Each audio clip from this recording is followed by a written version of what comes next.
Buenas tardes para todos, para todas. Gracias por estar, quienes están en el Zoom, quienes se conectan y están viendo la actividad por el YouTube. Bueno, gracias por sumarse. La verdad es que, bueno, para nosotros es una actividad que teníamos muchas ganas de hacer.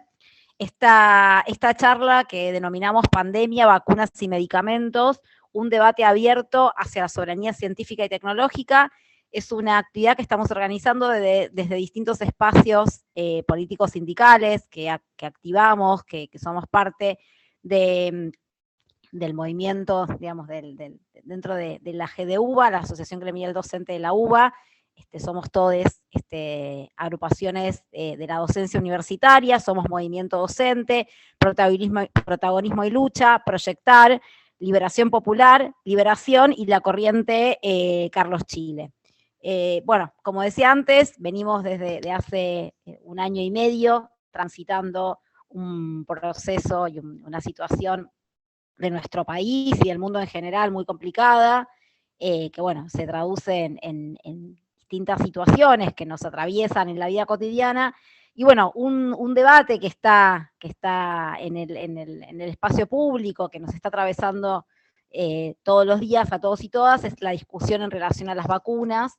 Y nos parecía que era un momento interesante para poder pensar desde distintas aristas pandemia, vacunas, medicamentos, patentes, geopolítica, digo, como para tratar de pensar salud pública, ¿no? Para tratar de pensar el tema de las patentes desde distintas aristas.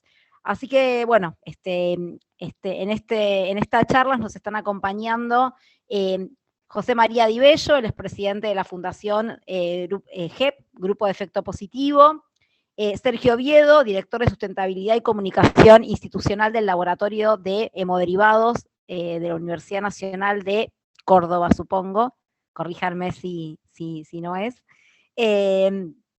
y María Valera Almejún, bióloga molecular, inmunóloga, investigadora del CONICET y docente de la Facultad de Ciencias Económicas, de la Facultad de Ciencias Exactas y Naturales de la UBA. Perdón, las siglas se me traspapelaron. Así que bueno, si les parece, vamos a arrancar con José María, que digamos, lo dejo a él que termine su presentación y que nos cuente un poco mejor también de qué se trata el grupo de efecto positivo. Así que bueno, los dejo con José María. La idea es que, bueno, que cada uno de los panelistas, de las panelistas, intervengan unos 15 minutos más o menos, y después la idea es abrir el debate. Así que, bueno, si van teniendo preguntas, si las quieren ir haciendo por el chat, tanto el chat del Zoom como el chat del YouTube, lo pueden hacer sin problema. De todas maneras, al final también vamos a retomar, digamos, las preguntas que hayan aparecido a lo largo de la charla, pero también, bueno, quienes quieran intervenir podrán hacerlo. Así que bueno, los dejo con José María. Bueno, muchas gracias, Tamara. Hola, buenas tardes a todos, todas, todes. Si me permiten, voy a compartir pantalla como para hacer la presentación. ¿Están pudiendo ver ahí ya la pantalla? Perfecto, bueno, muchísimas gracias. Agradecerle, bueno, principalmente o primero a Tamara Peremulter, que fue quien se contactó con nosotros para invitarnos y participar. Bueno, a todas las organizaciones que las acaba de nombrar y que justamente aquí abajo en la presentación se encuentran mencionadas. Estoy tratando de que se ponga en modo presentación, por eso ya está, perfecto. Bien, bueno, entonces lo primero que quisiera hacer es contarles un poco quiénes somos. La Fundación Grupo Efecto Positivo es una fundación que nosotros nos organizamos allá por el 2005, en realidad logramos tener personalidad jurídica en el 2006, es una organización que trabaja para mejorar la calidad de vida de las personas que tenemos VIH, hepatitis C y tuberculosis, y desde hace una década tenemos fuertemente el énfasis puesto en lo que es el acceso a medicamentos. Se habrán notado que hablé en primera persona porque lo cierto es que quienes somos los fundadores quienes nos organizamos para crear esta organización, somos personas afectadas tanto por el VIH, en algunos casos también por la hepatitis C y algunos somos sobrevivientes de la tuberculosis. A fines de los años 90 y principios de los años 2000, nosotros, las personas con VIH, estábamos dando una importante batalla para lograr el acceso a los medicamentos, particularmente cuando a partir del año 96, 97, digamos, ya estaba la combinación de los antirretrovirales, conocida o denominada horriblemente como cóctel, y bueno, en Argentina tardamos unos años más para lograrlo. De hecho, bueno, además de muchas movilizaciones y acciones, se hicieron amparos colectivos y finalmente se llegó a la Corte Suprema y a través de lo que fue el fallo bengalensis logramos que empezara a haber distribución y acceso a los tratamientos, pero con los años veíamos que todavía había dificultad para universalizar ese acceso a los tratamientos. Entonces empezamos a ver cuáles eran los obstáculos o las barreras más importantes, y ahí nos encontramos con que una de las barreras fundamentales era el altísimo precio de los medicamentos. Y ese precio de los medicamentos estaba dado y sigue estando de alguna manera dado por lo que son los monopolios que se generan a partir de la propiedad intelectual y las patentes. Entonces, desde hace aproximadamente una década, como les contaba, estamos trabajando fuertemente y nuestras acciones se dirigen a eliminar las barreras de acceso a través de la adopción y el uso de salvaguardas de salud que están dentro del ACPI, que el ACPI es, y ahora voy a hablar un poco de esto, Tamara me pidió que más o menos bajara un poco algunas de estas cuestiones para que todos entendamos de qué estamos hablando. El ACPI es el Acuerdo sobre Derecho de Propiedad Intelectual relacionados con el comercio, y también esas salvaguardas están dentro de nuestra Ley Nacional de Patentes, que son lo que nos permite, digamos, poder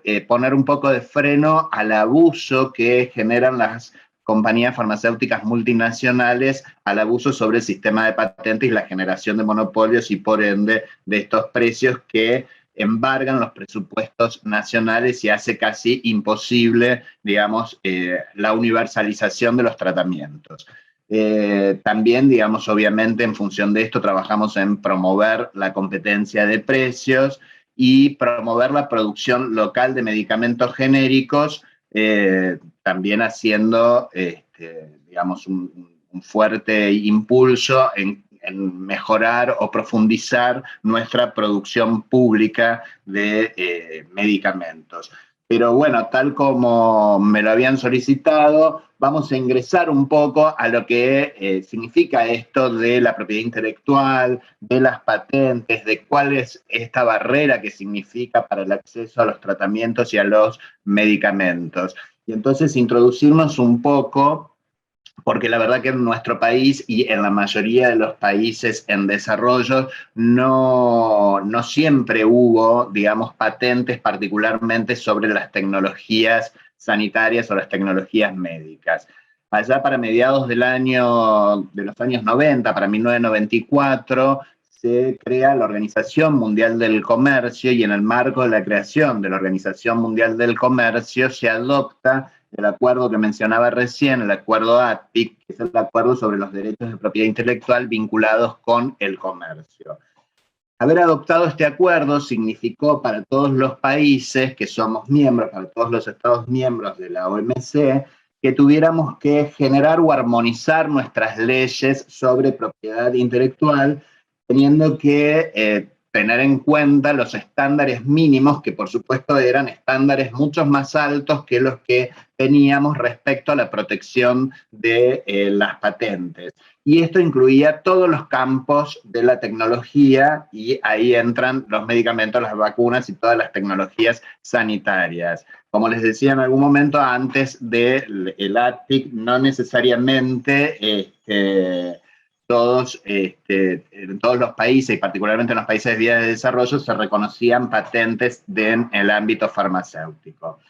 Con el ATPIC, los medicamentos pasaron a tener un estatus de mercancía, o sea, de bien privado, con el cual se puede comercializar. Y esto es uno de los grandes temas y uno de los temas de los cuales estamos hablando mucho ahora en función del acceso a las vacunas, y algo que, bueno, voy a traer un poco más adelante en el desarrollo de la presentación, que tiene que ver justamente con esto de hablar de las tecnologías médicas y las tecnologías sanitarias, ya no como un bien comercial o como un bien privado o como una mercancía, sino como un bien social o en todo caso como bienes públicos globales. Pero bueno, nos vamos a introducir un poquito más adelante en esto. En el artículo 27 del ATPIC es donde específicamente se menciona el tema de las patentes y cómo obtener las patentes en relación a todas las invenciones, tanto sean productos como procedimientos de todos los campos de la tecnología. Y para ello, una de las cuestiones o de las cuestiones fundamentales que deben cumplir estas invenciones es que sean efectivamente nuevas, que entrañen una actividad inventiva y que sean susceptibles de aplicación industrial. Estos son los tres requisitos fundamentales que plantea el ATPIC y que son incorporados en nuestra ley y que tienen que ser incorporados en todas las leyes de patentes de todos los países. Entonces, ¿qué es una patente? Y una patente es un título de propiedad concedido por el Estado, digamos, y que permite al titular de ese derecho, digamos, de ese título, tener un derecho exclusivo para explotar esa invención. Acá recordamos, entonces, tiene que ser una novedad, tiene que tener actividad inventiva, es decir, que no tiene que ser algo obvio para un experto en la materia. Para mí, cualquiera de medicamento que me traigan o cualquiera de estas tecnologías sería una invención, porque no soy un experto en la materia. En todo caso, desde lo profesional soy psicólogo, así que imagínense que no entiendo nada de química o bioquímica, entonces, pero para un bioquímico o un químico efectivamente tiene que haber un salto y ser realmente una verdadera invención, además de que tiene que tener aplicación industrial. Y este título de propiedad, como mínimo, tiene una vigencia de 20 años, ¿sí? Y digo como mínimo, porque en general lo que ocurre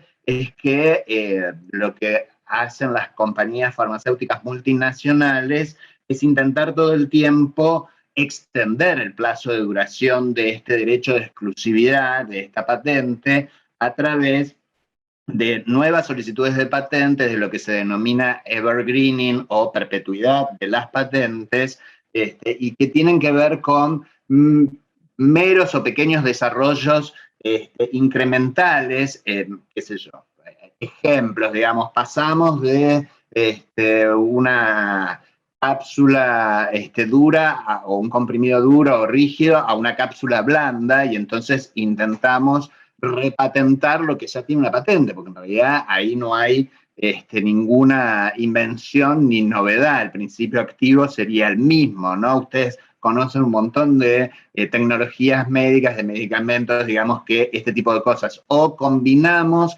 tres principios activos y en vez de estar en cápsulas o comprimidos separados, los tenemos en un mismo comprimido, digamos, y si bien, digamos, puede ser beneficioso en cuanto a las cuestiones de adherencia o en otras cuestiones, digamos, en realidad son tres principios activos, ya están. Y eso significa muchas veces que se extienden las patentes por mucho más tiempo que 20 años. Y esa extensión del periodo de duración de este derecho de exclusividad, digamos, hace que no pueda haber producción ni genéricos, ni competencia de genéricos, ni productores locales produciendo. Bueno, este sistema de patentes lo que ha generado son monopolios, digamos, ¿no? Las patentes, como decíamos, confieren derechos exclusivos a los titulares, que son los únicos que van a poder fabricar, vender, importar estas invenciones patentadas. los competidores no pueden actuar durante el periodo de protección establecido de mínimo de 20 años, como decíamos recién, y limitan la competencia, crean monopolios, y al generar monopolios lo que generan son precios excesivamente altos, como vemos en muchos. ¿Cuáles eran las promesas cuando se generó la Organización Mundial del Comercio, cuando, digamos, salimos con el acuerdo con el ATPIC? Estábamos en una época a nivel mundial de una avanzada neoliberal importante. Recuerden que mencioné que esto fue a mediados de los años 90. Y sin lugar a dudas, en ese contexto de avanzada neoliberal, digamos, lo que se armó fue una gran arquitectura de la impunidad a través del poder, digamos, de captura corporativa de todos o de gran parte de los gobiernos en ese momento, ¿no? Entonces, las promesas que habían en la creación del ATPIC tenían que ver con que las patentes iban a estimular la innovación, que además iba a haber mayor inversión en el desarrollo de tecnologías médicas y que se iba a aumentar la transferencia. Bueno, lo cierto es que ya después de 27 años de este acuerdo y de este sistema, no encontramos que haya una gran cantidad nueva de innovación. Todo lo contrario, algunos estudios nos dan cuentas, por ejemplo, en Argentina misma, si nos referimos al INPI, al Instituto Nacional de Propiedad Industrial, que es el lugar o la Agencia Nacional donde se solicitan las patentes, digamos que la mayor cantidad de solicitudes de patentes sobre tecnologías médicas o sanitarias, en realidad no son innovaciones, no cumplen con el requisito de la innovación. Si hablamos de la inversión, muchas veces nos encontramos con situaciones, y esto les va a sonar muchísimo ahora, que lo hablamos mucho respecto de las vacunas, perdón, con situaciones en las que la inversión, por ejemplo, en la ciencia básica del desarrollo de esa innovación, son fondos públicos, se hacen en universidades públicas. De hecho, los estudios están planteando que en la actualidad la mayoría de los desarrollos de las vacunas relacionadas a la COVID-19, en un 70% han partido de inversiones públicas.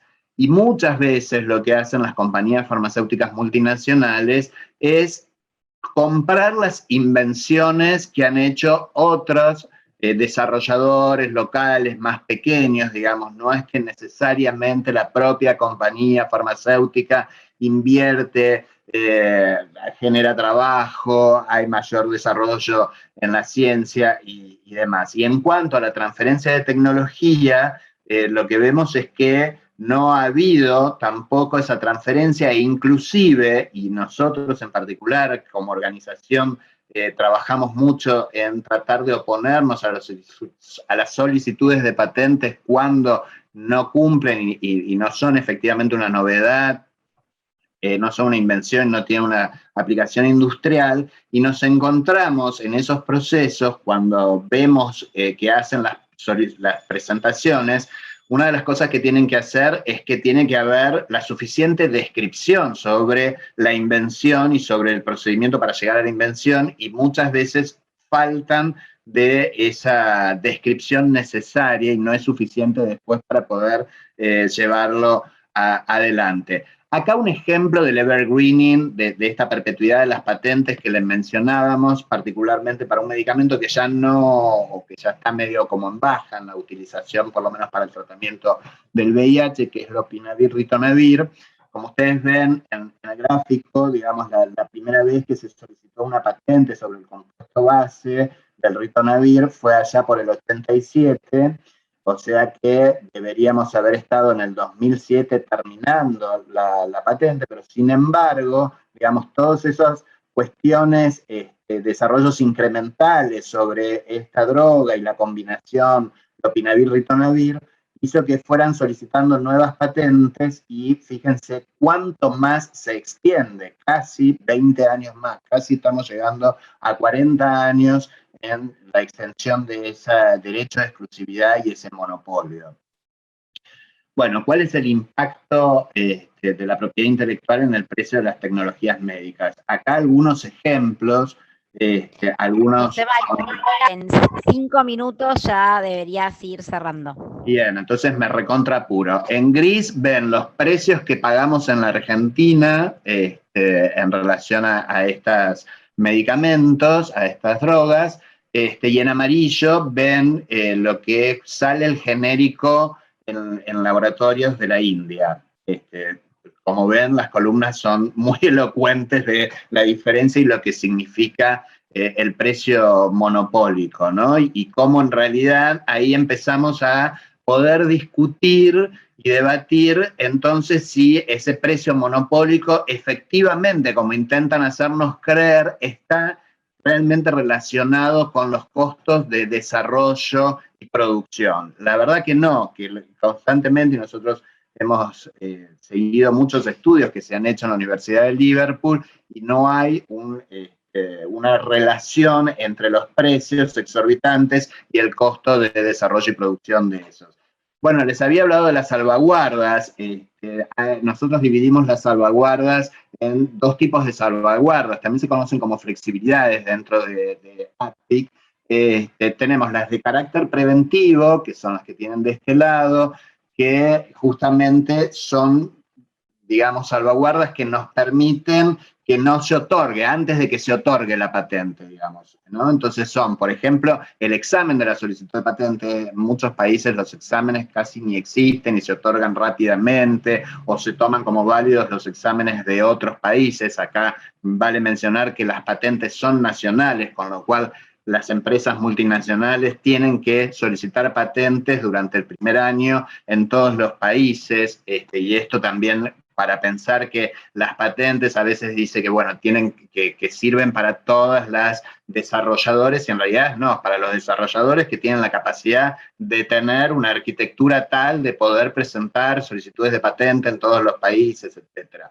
Bueno, los criterios de patentabilidad, esto es algo maravilloso que tenemos en Argentina y una cuestión que se llevó adelante durante el gobierno de Cristina Kirchner en el 2012, que sobre los requisitos, esto de la novedad y de la invención que habíamos hablado, plantean, digamos, qué es eso de que sea novedoso y que tenga una actividad inventiva, ¿no? Y entonces detalla, y entonces el examinador en el INPI puede, digamos, basarse en estos criterios de patentabilidad rigurosos para ver si corresponde o no otorgar la patente. Las oposiciones u observaciones de terceros, que esto es algo que también hacemos nosotros y hemos hecho muchas, en lo que es justamente ayudar a acercarnos al INPI y al examinador, acercarles argumentos de por qué no efectivamente está cumpliendo con los requisitos. Y entonces esas oposiciones hacen que el INPI, digamos, examine más detalladamente y observe si se puede o no otorgar la patente. Después tenemos las otras que son ya de carácter reparador, como son las licencias obligatorias o las licencias obligatorias de uso gubernamental no comercial. Digamos, las licencias obligatorias que las emite el gobierno, digamos, que pueden ser en el caso de una emergencia sanitaria, como el caso de ahora. Nosotros hemos tenido en el 2019 la ley, ¿se acuerdan? Hacia fines del 2019 se sacó una ley que permite, digamos, y que habla de la emergencia, de varias emergencias, pero entre ellas habla de la emergencia sanitaria y faculta, digamos, para que el Ejecutivo entonces emita licencias obligatorias. Pero no es tan fácil la emisión de licencias obligatorias. Esto está en el ATIC y particularmente en Doha ya hace casi 20 años, y la verdad que no ha sido tan fácil porque esto, digamos, es un proceso muy lento, es país por país, es tecnología por tecnología. Lo estoy planteando en este sentido pensando en la cuestión de la suspensión de las patentes, que liberen las patentes, que es lo último que voy a tocar. Les muestro acá rápidamente, estas son todas tecnologías, medicamentos sobre los que hemos nosotros presentado oposición durante estos últimos años. Las que están en verde son las que hemos logrado que se rechacen y no se otorguen, y las que están en naranja amarillo son las que están todavía pendientes de resolución. Rápidamente les digo, acá tienen 3 ejemplos de lo que ha significado de ahorro para el Estado, para el presupuesto nacional, digamos, el hecho de que hemos logrado que se rechacen las solicitudes. Por ejemplo, en el caso del primer medicamento, vemos que en total 141 millones de dólares nos hemos ahorrado entre el 2015 y el 2020. Esto es una combinación que ha sido y es todavía muy fuerte para las personas con VIH. Su nombre comercial del laboratorio que detentaba la patente era Tripla. En el caso de la Truvada también, que es el segundo que les estoy mostrando, también el nombre comercial del laboratorio que detentaba la patente, 42 millones de dólares. El Sofosbuvir, que es para la hepatitis C, durante el 2016 y el 2018 significó un ahorro de 7 millones y medio de dólares. En total, solamente en estas 3 drogas, el ahorro es de 190 millones de dólares.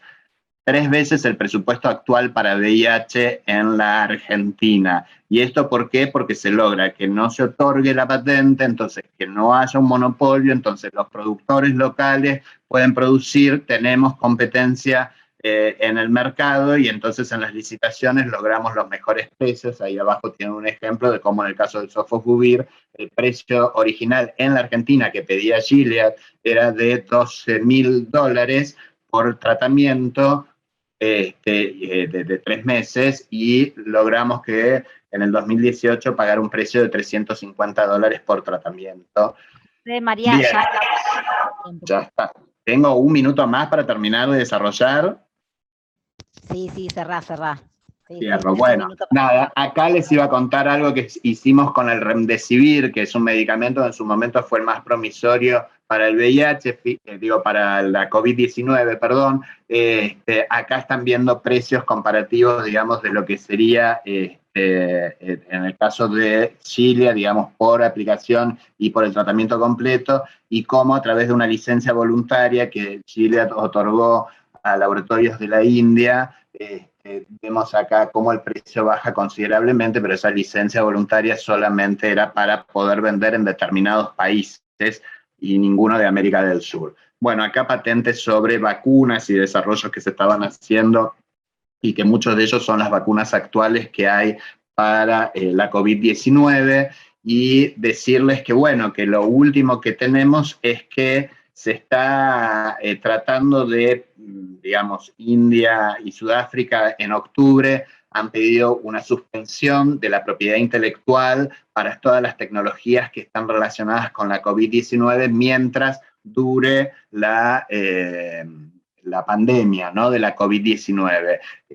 Esto lo presentaron en octubre, Argentina, y nosotros hicimos mucha incidencia para que Argentina apoyara esta propuesta de India y Sudáfrica, o sea que ya ahí mismo para el 16 de octubre, en la reunión que hubo el Consejo de ATPIC, hemos logrado apoyarla. Recién 7 meses después, Estados Unidos, Biden, digamos, salió a contar su apoyo, pero un apoyo tibio que era solamente para las vacunas y para las patentes, ¿no?, para toda la propiedad intelectual.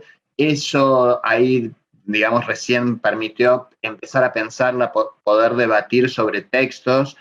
Si bien hay más de 63 países copatrocinando la propuesta de India y Sudáfrica y más de 100 países apoyando, lo cierto es que todavía la Unión Europea, el G7, están, digamos, planteando mantener el status quo a través de traer esto que yo les había mencionado, lo de las licencias obligatorias, cuando antiguamente no las promovían a las licencias obligatorias, y las licencias voluntarias, que en realidad es lo que ya existe, depender de la voluntariedad de las farmacéuticas multinacionales, por ejemplo, con todo el mecanismo COVAX, que como vimos no está funcionando y que solamente está significando el 4% de todo lo que se ha vacunado a nivel mundial.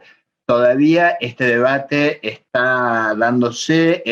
A mediados del mes de julio va a haber una nueva reunión del Consejo de ATPIC. hay que hacer mucha presión para que se apruebe la propuesta de India y Sudáfrica, porque si se logran suspender los derechos de propiedad intelectual para las tecnologías para COVID-19 y en el caso de las vacunas, ya hay un estudio que plantea que habría 40 plantas en 13 países, además de las que ya producen, que podrían estar produciendo las vacunas para la COVID-19. Lamento, se me acabó el tiempo, tenía más cosas para decirles, pero muchas gracias.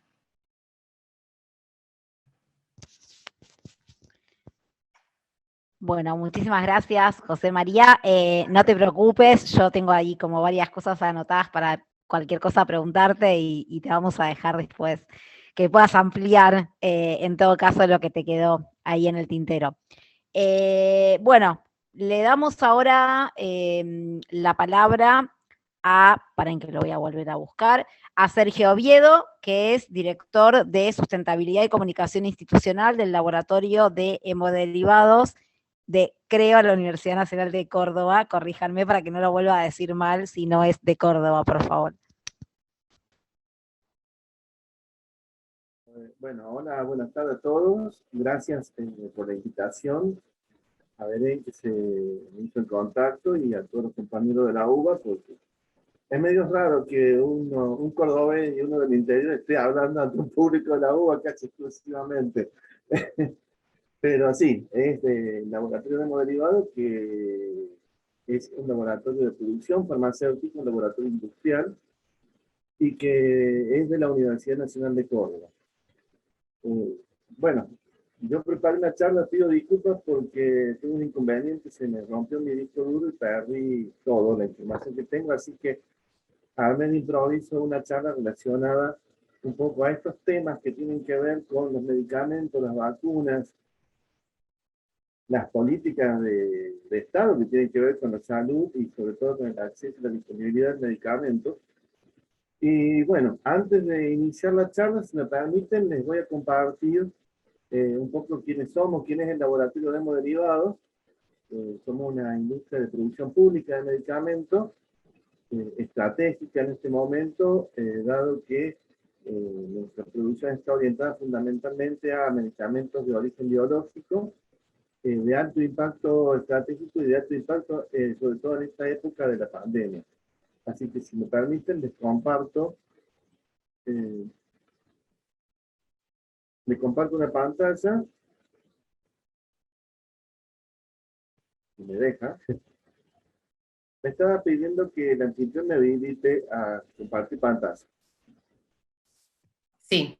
Fer, Fer, tenés que habilitar vos. Bien, ahí voy. Bueno, como les contábamos, somos parte de la red de producción pública.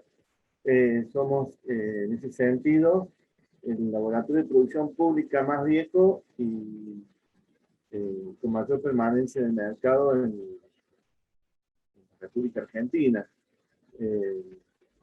Nuestro origen está allá por los lejanos 60, en 1965, acompañado de la ley ordinaria del medicamento y por una decisión de aquel entonces del presidente Ilias, que encontraba, y creo que era el principio que compartimos muchos aquí, que el medicamento era un bien social y un derecho humano, y por lo tanto... ahí deberías poder, Sergio, compartir pantalla, bien, fíjate. por lo tanto, ese medicamento debería estar resguardado para su acceso a toda la población por parte del Estado. En ese sentido, se decidió la creación de nuestro laboratorio.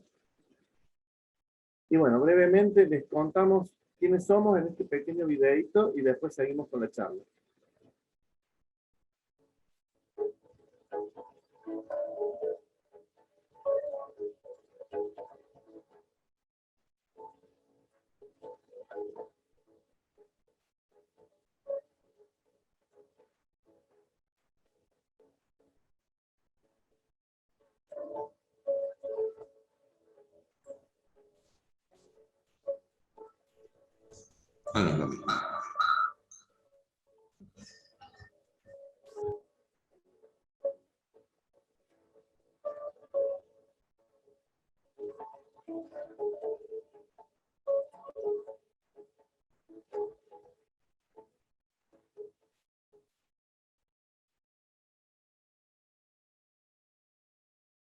Bueno, brevemente, nuestra historia en esos 50, 60 segundos.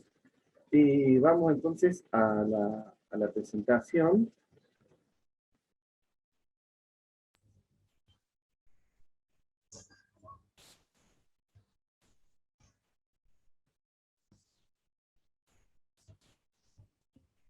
Ahí está. Y para entrar en tema, yo empecé haciendo un poco de una enumeración de las características que tiene nuestro siglo y su relación con los vínculos económicos y los vínculos sociales que tiene. Y este siglo XXI nos ve con una integración de naciones bastante extraña, ¿cierto? Con fronteras difusas en términos de vínculos económicos, pero no siempre equitativas e igualitarias. Es decir, las fronteras están abiertas para la libre circulación, pero no están abiertas para todos y no son difusas para todos cuando hablamos de los beneficios, sobre todo en los beneficios relacionados a la salud y relacionados al medicamento. Entonces, en ese diagnóstico tenemos un mundo que propugna la apertura de mercados, pero como bien decía José María antes, cuando los mercados deberían aportar al bien común, esas aperturas se cierran rápidamente. Un mundo donde permanentemente tenemos un aumento o un incremento de la presión competitiva, no solamente en la industria farmacéutica, que sería nuestro caso, sino también, como se mencionó en el charla anterior, digo, el tema de las patentes y los cambios que se produjeron fundamentalmente en los 90 en cuanto a la relación entre la comunidad y la industria farmacéutica, fundamentalmente en nuestro país.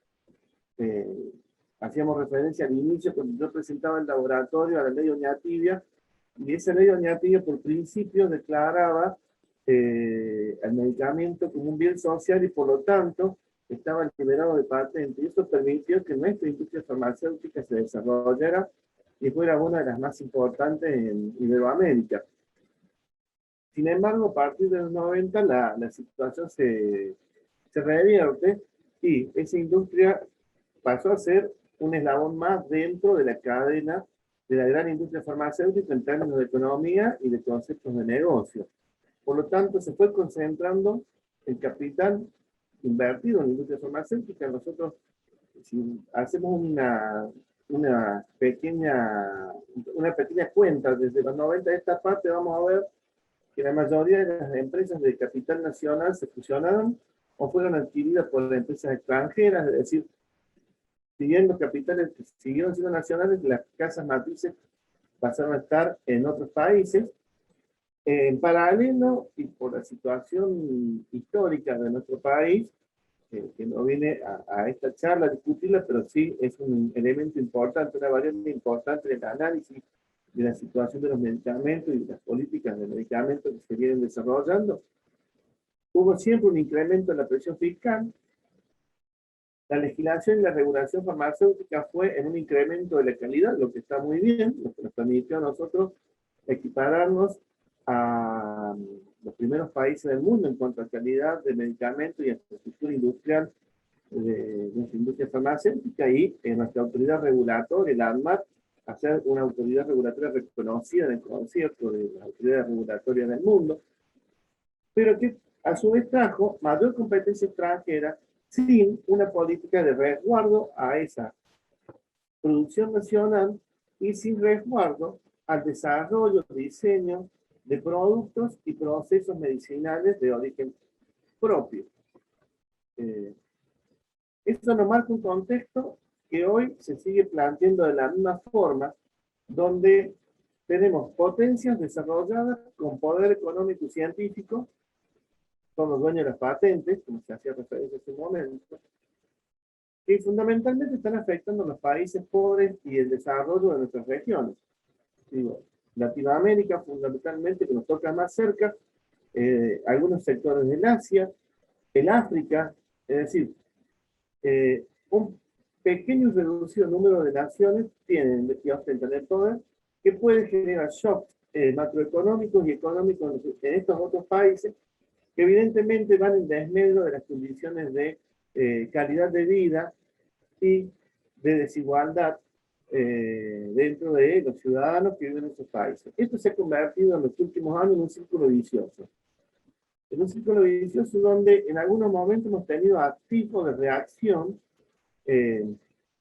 por tradición, en el caso nuestro, en Argentina, de que a pesar de los diferentes gobiernos y las diferentes políticas, algunas más progresistas, otras totalmente en las antípodas, se han logrado mantener un concepto del medicamento como bien social, y ese concepto del medicamento como bien social es una de las pocas, a mi entender, una de las pocas políticas de Estado que se sostienen en nuestro país, a pesar de los gobiernos, pero no por una decisión política de los actores políticos que intervienen en las diferentes gestiones, sino por una decisión política de los ciudadanos que han concebido el medicamento como un bien social, así como la salud pública, y por lo tanto es muy difícil revertir ese concepto, y se han seguido haciendo acciones para mejorar.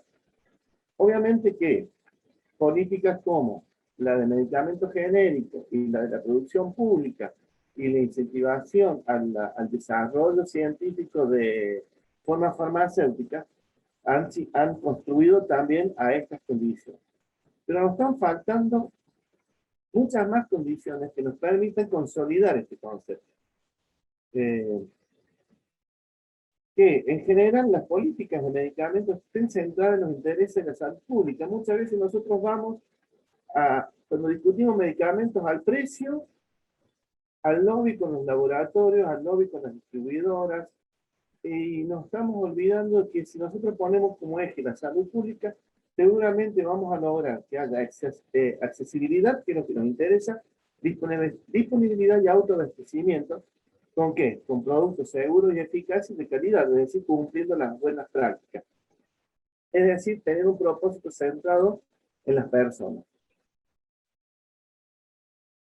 Si queremos hacer esto, vamos a encontrar muchos condicionantes.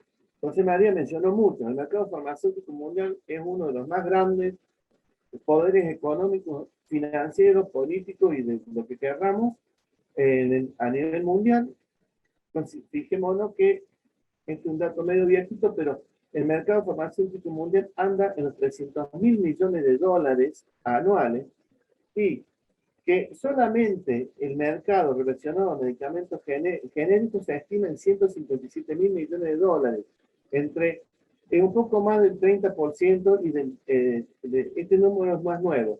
O sea que va a estar cerca del 50% del mercado de medicamentos mundiales. ¿Qué significa eso? Que ningún laboratorio, elaborador de medicamentos, va a liberar su patente para que venga un tercero y lo fabrique más barato, porque evidentemente siguen teniendo grandes ganancias en medicamentos que son esenciales. Y no han descubierto nada nuevo.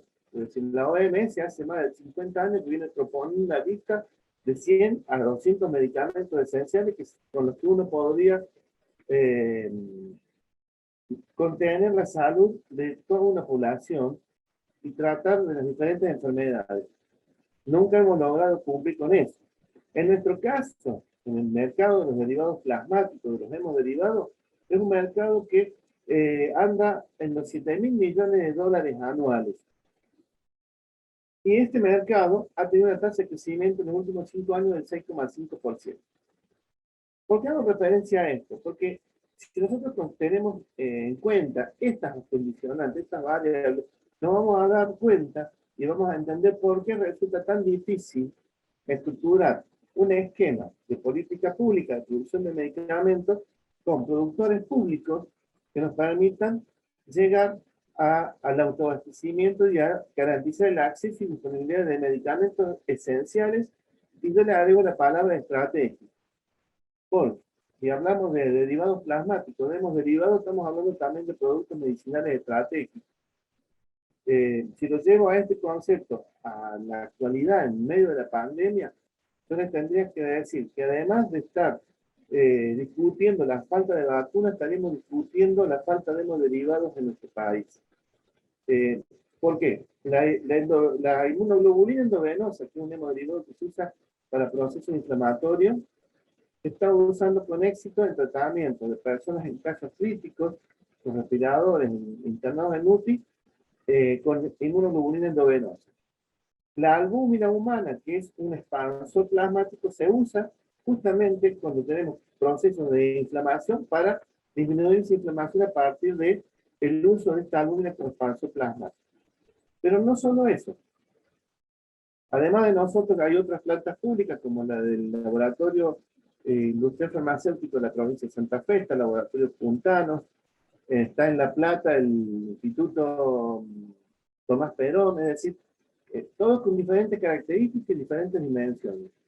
Nosotros, dentro de ese concierto, somos de lo más grande que hay, es decir, somos el único laboratorio operativo en la producción pública de hemoderivados en Iberoamérica, en la parte continental. Había otro más que era el laboratorio Biotech, que estaba en Venezuela y hoy está, la planta no está operativa. Había un laboratorio público en México que fue adquirido por Laboratorio Grifo, que es una empresa privada de capitales españoles y norteamericanos, y nos queda funcionando operativamente por un proceso de modernización el laboratorio de Alberto Pesán en La Habana, Cuba, pero que con sus capacidades de producción y fraccionamiento solamente puede proveer a la isla.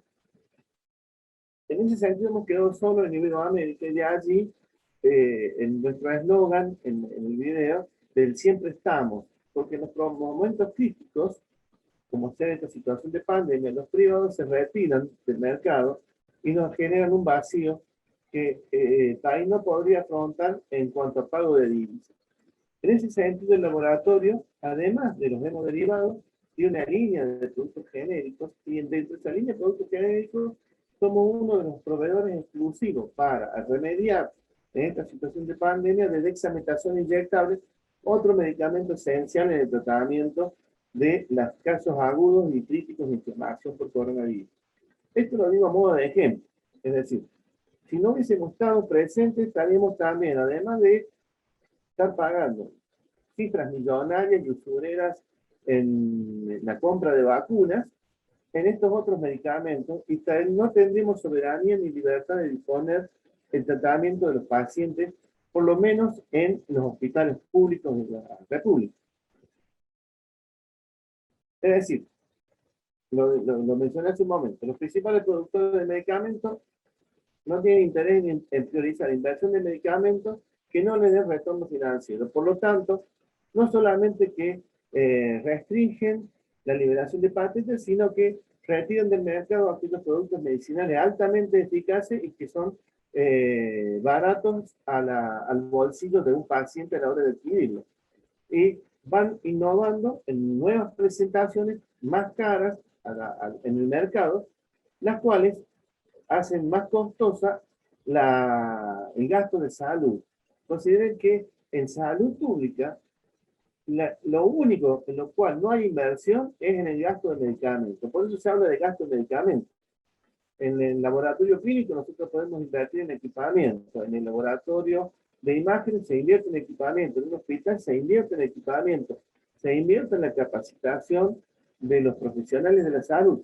Pero cuando hablamos de medicamentos, a la hora de adquirir esos medicamentos, siempre es un gasto, porque no hay forma, o sea, un gasto en el sentido de que no se amortiza, y si nosotros también, por otro lado, no logramos que ese gasto se pueda distribuir equitativamente con un uso responsable del medicamento y con garantizando el acceso y la disponibilidad, terminamos muchas veces tirando medicamentos a la basura.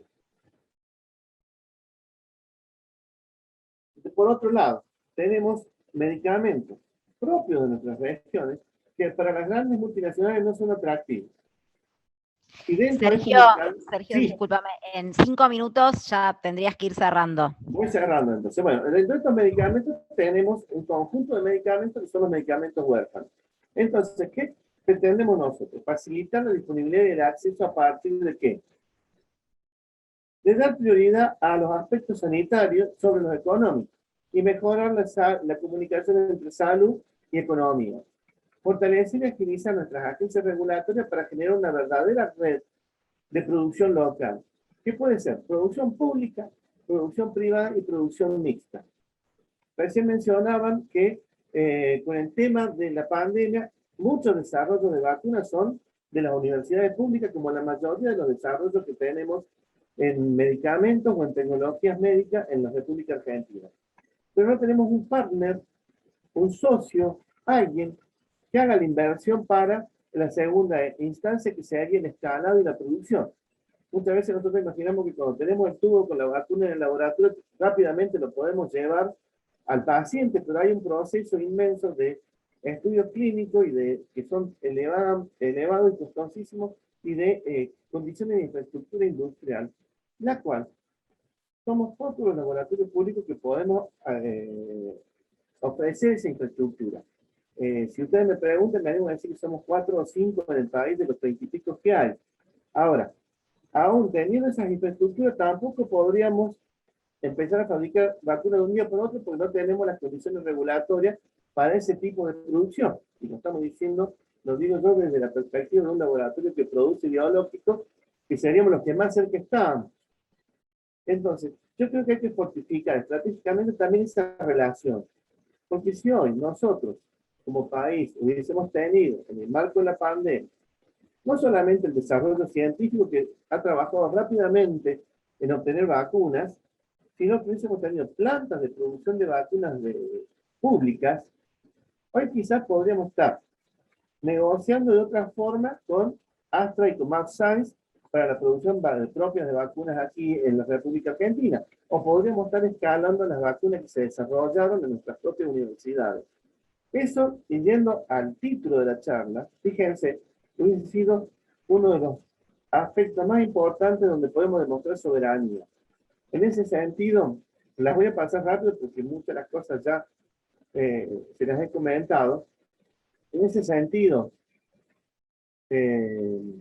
nuestro laboratorio, nosotros hace un año que venimos diciendo que después de casi 60 años de existencia, hemos demostrado que estamos para lo que nos crearon, porque durante esta pandemia pudimos demostrar que teníamos soberanía e independencia en la toma de decisiones para elaborar determinados medicamentos. Y en ese sentido, rápidamente, pudimos ponernos a desarrollar una inmunoglobulina específica contra el SARS-CoV-2, es decir, para el tratamiento del COVID-19. Hoy somos a nivel mundial el cuarto país que tiene desarrollado este medicamento, que está en fase 4 de estudio clínico, pero tenemos una ventaja y una diferencia con todos los otros que están en el mundo. Que nuestro laboratorio, el medicamento que vamos a ofrecer, está dentro del plan estratégico de tratamiento y de desarrollo del COVID-19 que se inició desde el Gobierno Nacional con el Ministerio de Salud y el Ministerio de Ciencia y Técnica. Es el único medicamento en el mundo que es de distribución gratuita en todos los hospitales públicos del país para todos los habitantes de nuestro país que lo necesiten. No va a existir nada en el mundo así.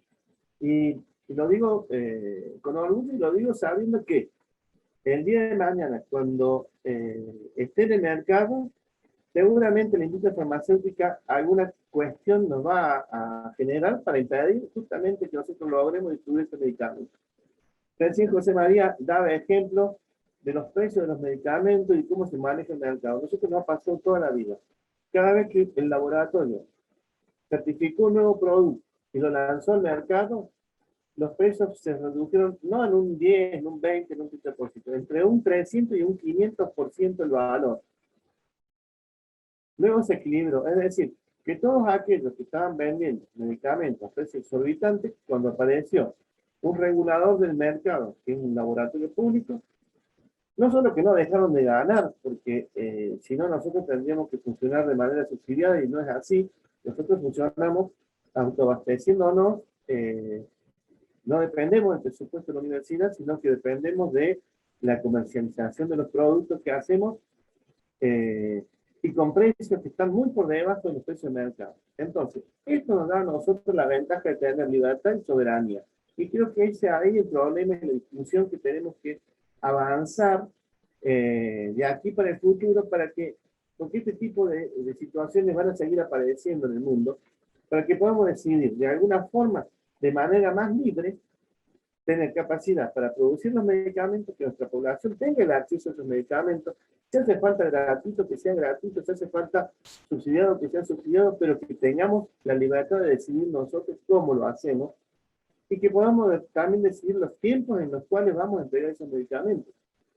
Porque si estas compañías privadas, y vuelvo al ejemplo del COVID y las vacunas, hubiesen cumplido con sus palabras, de seguro les puedo decir que en diciembre teníamos cantidad de vacunas como para que en febrero tuviésemos un 30 o un 40% de la población vacunada, y a esta altura del año hubiésemos tenido el 60 o el 50% de esa famosa inmunidad de rebaño ya adquirida.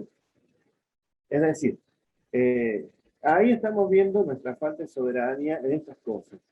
Por más que hagamos buenos negocios con los laboratorios, digo buenos negocios en el buen sentido de la palabra, es decir, lleguemos a buenos acuerdos que nos permitan adquirir las vacunas a mejor precio y demás, siempre vamos a depender de ese tercero y de su voluntad de entregarnos y de las voluntades políticas de los gobiernos a los cuales están escasas matices. Fíjense, Astra priorizó los países donde están sus casas matrices en Europa y Estados Unidos. Después nos mandó la vacuna a nosotros, más allá de que nosotros fabricábamos el componente más importante aquí en Argentina. Si ustedes me dicen, yo les agarro en algún momento y dice, señor, ustedes no se llevan un concentrado hasta que nosotros no tengamos las vacunas en el país, porque es un acto soberano del Estado y la nación argentina, como lo hizo la India con las vacunas Sinopharm, que son de AstraZeneca. La India no entregó una sola vacuna Sinopharm hasta que no empezó a vacunar a su población. Es decir, pero obviamente, al no tener quien formule el segundo componente, y no haber logrado acuerdos con algunos privados en Argentina, que tampoco lo van a hacer por patriotas, sino que lo están haciendo porque a ellos les resulta un buen negocio, podríamos haber ganado tiempos y podríamos haber tenido hoy una situación diferente frente a esta pandemia. Y creo que no nos debemos quedar con esto, de que, ¿por qué no lo hicimos? Sino que debemos avanzar en decir, tenemos varios y sobrados ejemplos de que se pueden hacer estas cosas y que podemos garantizar nuestra soberanía en salud a partir de una ley que fue adelantada casi un siglo del mundo, como fue nuestra ley de medicamentos de Doña Tibia, con sucesivas leyes que fueron consolidando un concepto de medicamento como bien social y como derecho humano. Entonces, Sergio, creo ya que tendríamos que ir cerrando. Con esto cierro y bueno, muchas gracias por la invitación. Yo sé que estos temas uno lo estimula y empieza a ver y termina más. Bueno, perdón por tener que cumplir ese papel en este momento. Favor. Bueno, muchísimas gracias, Sergio. Y bueno, mientras Sergio va dejando de compartir, le damos la palabra a nuestra última panelista de la actividad del día de hoy, que es María Belén Almejún, bióloga molecular, inmunóloga, investigadora del CONICET y docente de la Facultad de Ciencias Exactas y Naturales de la UBA. Esta vez lo dije bien. Así que bueno, Belén, todo tuyo. Gracias, Tami. Excelentes oradores, tanto José María como Sergio. La verdad que yo voy a hablar más que nada de vacunas y espero estar a la altura de todo lo que se vino debatiendo. Muy interesante el debate desde las patentes. Voy a compartir pantalla. Desde las patentes en nuestro país para el tratamiento de las enfermedades que necesita nuestro pueblo, hasta, la producción, ¿no?, de esos medicamentos y de las vacunas. En particular, en este momento se intensifica lo de la vacuna por la situación en la que estamos, pero es verdad, como Sergio marcó, un montón de los medicamentos que se usan para el tratamiento de COVID-19, por suerte, contamos con plantas como la de Hemoderivados de Córdoba, ¿no? Pues si no, estaríamos en una situación completamente distinta. Pero bueno, yo soy de parte de la organización de la charla, pertenezco a una de las agrupaciones con las que estamos organizando, soy de Protagonismo y Lucha, y acá, quería también agradecerles a Sergio y a José María por estar presentes, ¿no? Más que nada yo me voy a centrar en vacunas, obviamente soy inmunóloga, con lo cual me pareció lo más acertado. No voy a tanto involucrarme en lo que son las vacunas o cómo están hechas, que ya lo he hecho en varias charlas, pero obviamente si hay dudas, cualquier cosa lo podemos ver en las preguntas. Pero esto quiero que quede claro a lo largo de la charla, de que por ahí, para que las vacunas sean efectivas, la realidad es que se debate mucho el porcentaje de eficacia, y no importa tanto el porcentaje de eficacia, sino la población vacunada. O sea, si la población no accede a vacunarse, no se va a alcanzar nunca un porcentaje que permita proteger a quien la recibe y a quien no puede vacunarse. Hay personas que con ciertas vacunas no pueden vacunarse, llámese, por ejemplo, las vacunas vivas, que no es el caso de COVID, pero que algunas personas inmunodeficientes no pueden recibirla y son protegidas por las personas que sí las reciben. También hay personas en las cuales las vacunas, la verdad es que funcionan con menor eficacia. Los inmunocomprometidos, inmunodeficientes primarios y secundarios, como el caso de las infecciones por HIV.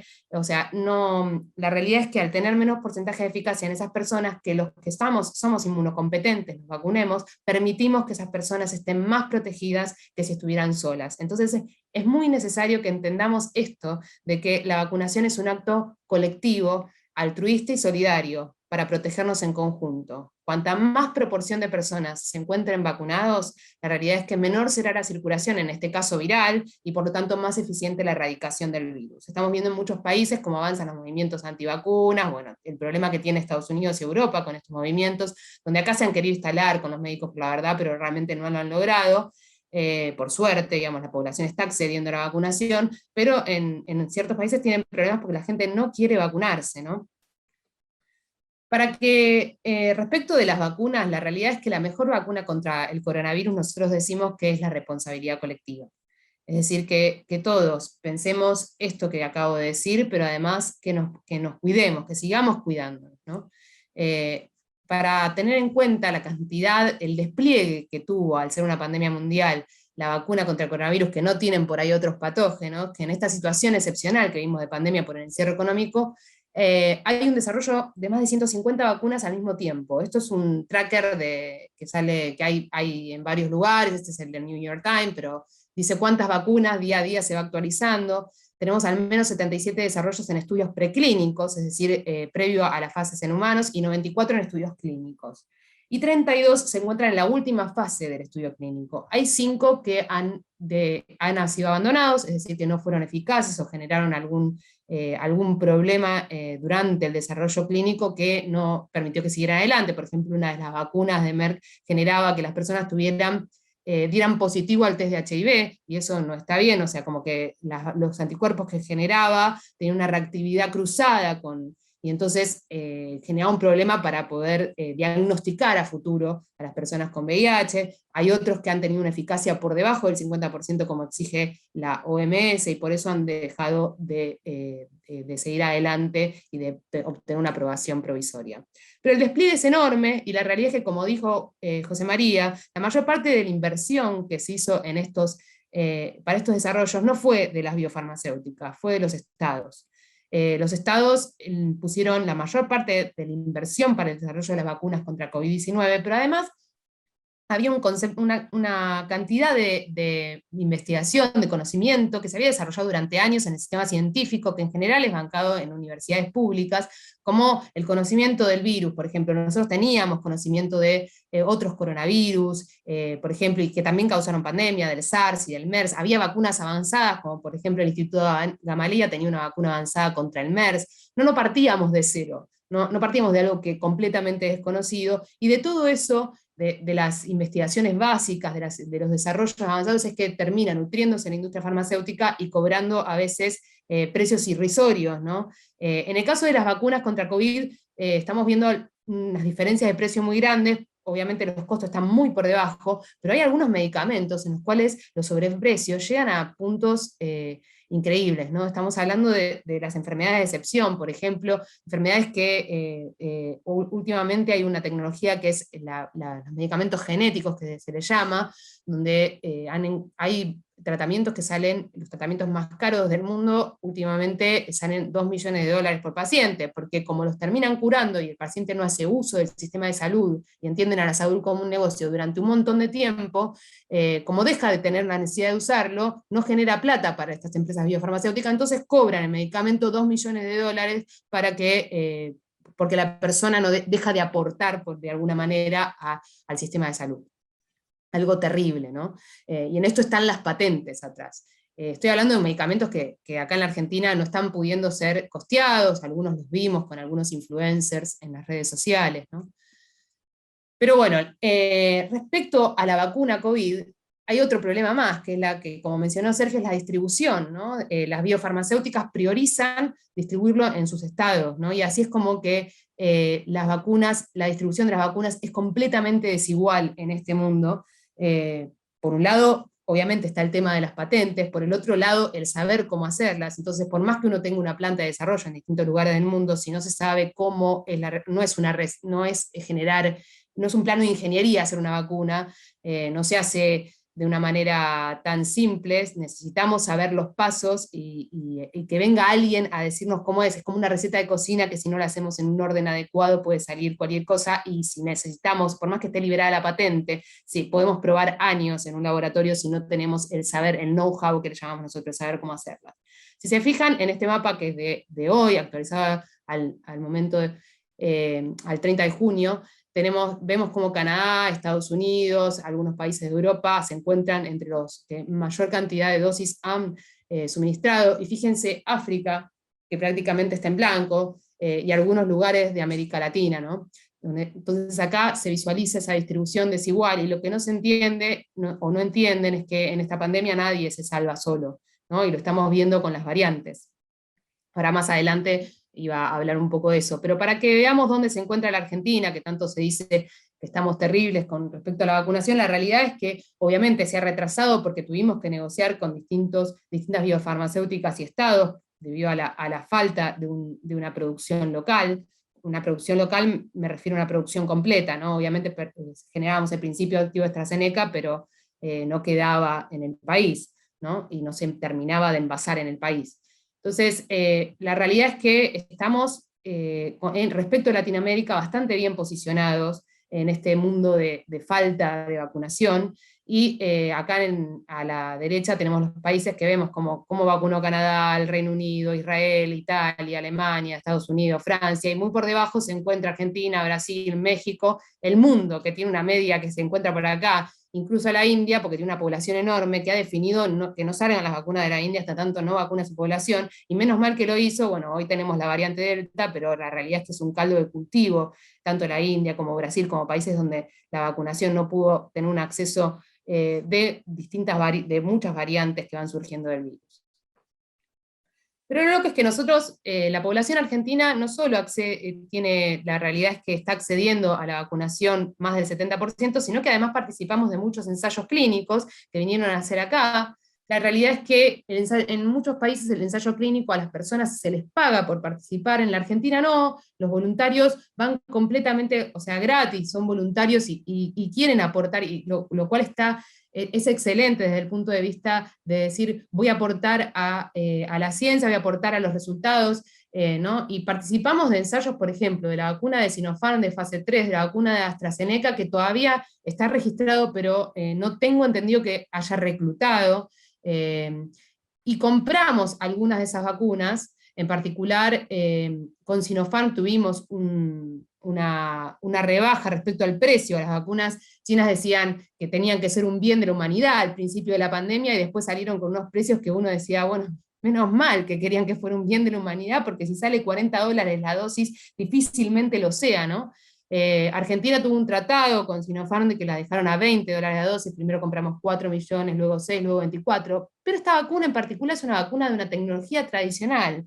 Es el propio virus, el coronavirus muerto por calor, es así, se cultiva. Nosotros podemos hacer vacunas de este tipo, tenemos la tecnología para hacer vacunas de este tipo, en el Malbrán, el instituto ahí que mencionó Sergio, en La Plata, el Tomás Perón, realmente está muy dejado de lado, y ha tenido un grande financiamiento durante el último gobierno de Macri, lo ha dejado incluso sin gas, inundaciones que han hecho realmente destruido algunas de las maquinarias, pero con inversión hemos sabido generar este tipo de vacunas. Es una vacuna también similar a las que se producen en la planta de Pergamino contra la fiebre hemorrágica argentina. O sea, es decir, ni siquiera estamos hablando de una tecnología que necesita algo más, tecnología que en la Argentina hemos sabido utilizar y producir nuestras vacunas, ¿no?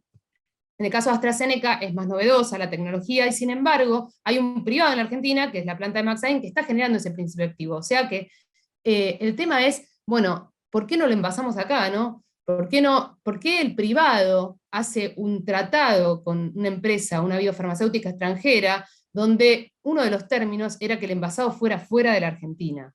Y en ningún momento eso entró en discusión cuando no llegaban las vacunas, pero la realidad es que ese convenio que hace el privado con una biofarmacéutica debería haber estado en discusión desde el primer momento, cuando estamos en un momento de emergencia y de pandemia, ¿no? Bueno, y después, en caso del Instituto Gamaleya, ya sabemos que hemos comprado vacunas, que por suerte se hizo un tratado con la Federación Rusa, que llevó a que pudiéramos tener algunas vacunas antes de que llegaran la AstraZeneca, incluso la de Sinopharm, con lo cual fue en cierto punto un acierto seguir comprando incluso millones de vacunas a la Federación Rusa.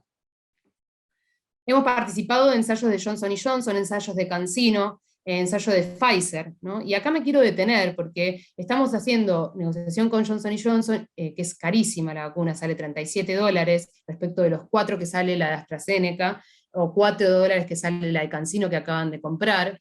La de Pfizer no solo es una vacuna que por su tecnología es caro como la venden, sino que utilizó el Estado para realizar su ensayo clínico, ¿no? El hospital militar, voluntarios argentinos que fueron la mayor parte de los voluntarios en su ensayo de fase 3, y sin embargo, a la hora de negociar por las dosis, no quisieron cerrar por una palabra que tiene, según ellos dicen, la ley argentina, pero la realidad es que Pfizer debería ser repudiada por cada uno de los argentinos, en lugar de decir por qué no compran las de Pfizer. La verdad es que utilizó el Estado, utilizó a un hospital público, utilizó a voluntarios argentinos para su ensayo clínico, y sin embargo, obviamente el beneficio que obtuvo de esos resultados terminaron dándole una ganancia que incluso ellos hoy reconocen que es más de lo que pensaban que iban a ganar.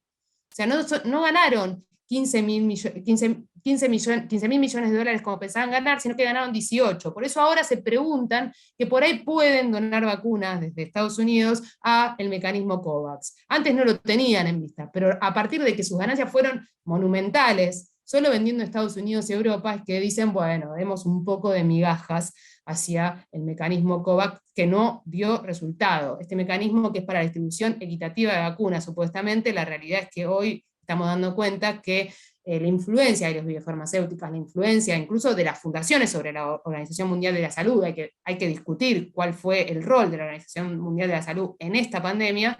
La realidad es que estamos en una situación en que ese mecanismo tiene que ser altamente cuestionado, porque no está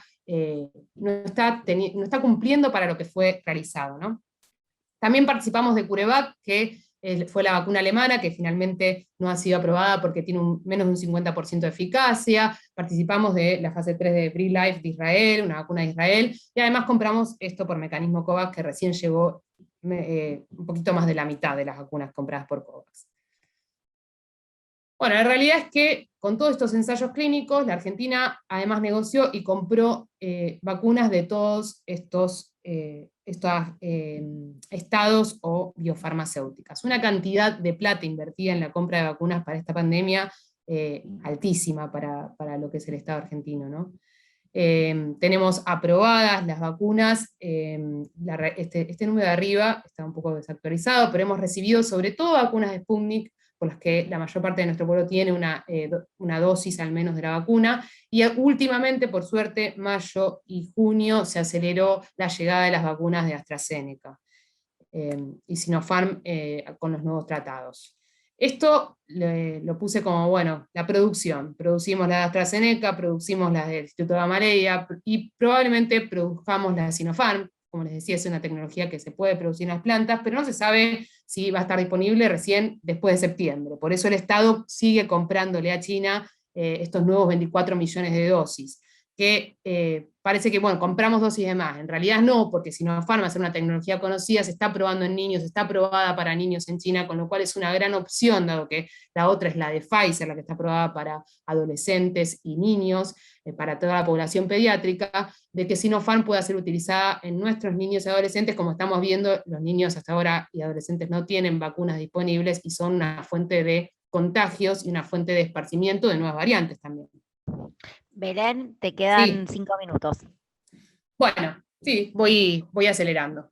Bueno, esto como que lo que quería dejar en claro es que se produzca por una biofarmacéutica acá, no que significa que estas vacunas van a estar disponibles para el pueblo argentino, y eso quedó claro durante esta pandemia.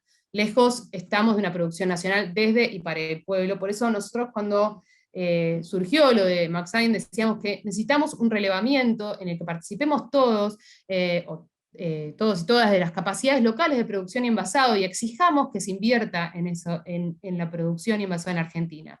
Porque ahora hay que lograr que la vacuna argentina sea de completa producción local, y vacuna argentina me refiero también a los desarrollos propios, ¿no? Porque esto va a seguir, por lo que vamos a necesitar refuerzos de vacunas, y una vacuna de segunda generación contra las nuevas variantes, y para eso necesitamos la inversión en biológicos y vacunas, y es algo que quedó claro en esta pandemia. En Latinoamérica yo quería traer el caso, las vacunas cubanas son las más avanzadas, y esto no es casualidad. La Soberana 02 ya se sabe que tiene con 2 dosis 62% de eficacia, falta una dosis para ver cómo levanta con algo que llaman ellos la Soberana Plus. La Abdala con 3 dosis tiene un 92,3% de eficacia, y son muy similares las tecnologías a las que se está desarrollando en investigación acá. O sea, son a pedacitos del coronavirus, proteínas, ¿no? Y tiene 4 desarrollos propios contra el COVID, y yo lo que quiero remarcar es que no es casualidad, porque Cuba destina el 10% de su PBI a investigación y salud. La producción de vacunas es uno de los logros más significativos que tiene la isla. 8 de las 11 vacunas que aplica las producen, porque en la década del 80 vivió una pandemia de meningitis y lograron desarrollar, a partir de ahí empezaron a invertir y lograron desarrollar una propia vacuna contra el meningococo. Y las vacunas en Cuba le generan entrada de dinero, y esto porque a veces parece que producir nacionalmente fuera algo que va a pérdida. La realidad es que nosotros compramos, por ejemplo, la vacuna pentavalente a Cuba, que es una vacuna contra 5 patógenos que le aplicamos a nuestros niños, está en nuestro calendario de vacunación. Por ejemplo, vende a Brasil, a Argentina, a distintos lugares de Latinoamérica, y le genera una entrada a la isla de más de 300 millones de dólares. O sea, entra plata a través de biológicos. En el 90 lograron la producción de una vacuna contra la hepatitis, y actualmente desarrollaron una vacuna contra Haemophilus influenzae de tipo B. O sea, tienen desarrollo, y por eso pudieron afrontar esta pandemia de una manera distinta. Están vacunando a toda la isla y a toda su población con vacunas propias. En Argentina, la realidad es que la llegada de la pandemia desnudó situaciones de injusticia social muy profundas, pero ha contribuido a desplegar nuestras instituciones científicas, algo que nosotros le decimos resiliencia desde la investigación en salud, y hay al menos 4 grupos desarrollando vacunas en etapas preclínicas y uno entrando en fase clínica, que es el de la UNSAM. Este tipo de inmunización activa y este tipo de soberanía es la que necesitamos. Yo quería contarles apenas rápidamente un poco de historia. La realidad es que Argentina es pionera en las instituciones de producción de biológicos, vacunas y sueros. En 1893 se crea el Instituto Biológico Dr. Tomás Perón, y en 1916 el ANLIS Malbrán, con la premisa de la producción de biológicos y vacunas, ¿no? Fíjense, esto lo saco de cuadros. Nosotros producíamos en el Instituto Biológico vacuna contra la BCG, contra la la doble bacteriana, el suero antibotulínico, perdón, el suero antidifterico. Esto de apurarme, como hablo rápido ya no resulta, porque la gente no me entiende, si hablo más rápido de lo que hablo. Bueno, nada, producíamos además la triple bacteriana en el Malbrán. La realidad es que producíamos casi todas las vacunas de nuestro calendario, producimos y fuimos parte del ensayo clínico de fase 3 de la vacuna de la fiebre hemorrágica argentina, un patógeno local, y la vacuna contra la gripe, que podríamos producir de manera estatal, se genera en la planta de Synergium Biotech, que es la planta que también participe Hugo Sigman, y donde se va a producir la vacuna de Sinopharm. Pero lo que quiero que se vea es que nosotros tuvimos una política de producción local y de creación de capacidades públicas muy importantes, pero a partir de la dictadura en adelante, y con un plan estratégico de muchas cosas que ya lo vemos en Argentina, qué es lo que pasó durante la dictadura, qué vinieron, ¿no? La producción local empezó a ser desplazada por las importaciones de vacunas, ¿no? Empezamos a importar vacunas que incluso producíamos en la Argentina, y estas empezaron a ser desplazadas, a desplazar a las capacidades públicas, y a partir del 2000 en adelante las importaciones pasaron a ser el 90%, hasta que el gobierno de Macri se destruyó completamente las capacidades locales, y ni siquiera la vacuna de la fiebre hemorrágica argentina se producía, que fue reactivada el año pasado. Es una vacuna que no va a producir nadie para la Argentina, es un patógeno local, el interés es local. Bueno, esto lo voy a pasar.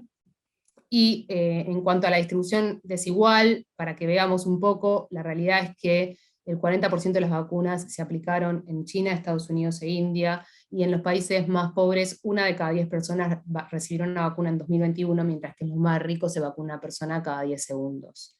No existe una solución individual para el problema de la pandemia, como dije, las vacunas, las variantes siguen surgiendo, ya sabemos todos por ahí lo que es una variante, y si no después lo explico. Voy a pasar rápidamente esto, pero para que sepamos, las variantes que están circulando, muchas veces nos dicen, nosotros miramos las variantes que nos vienen de Europa, ¿no? Hablamos muchísimo de la variante del Reino Unido, y la realidad es que en nuestra población, las variantes que más están circulando, y la del Reino Unido prácticamente no tiene circulación, ha tenido menos del 10% de circulación en los contagios, son la de Manaos, y una que nadie menciona, que es la variante Lambda, que ha sido puesta por la OMS como variante de interés gracias a un trabajo argentino de Perú y de Brasil, y también es importante para esto, la investigación argentina y la inversión.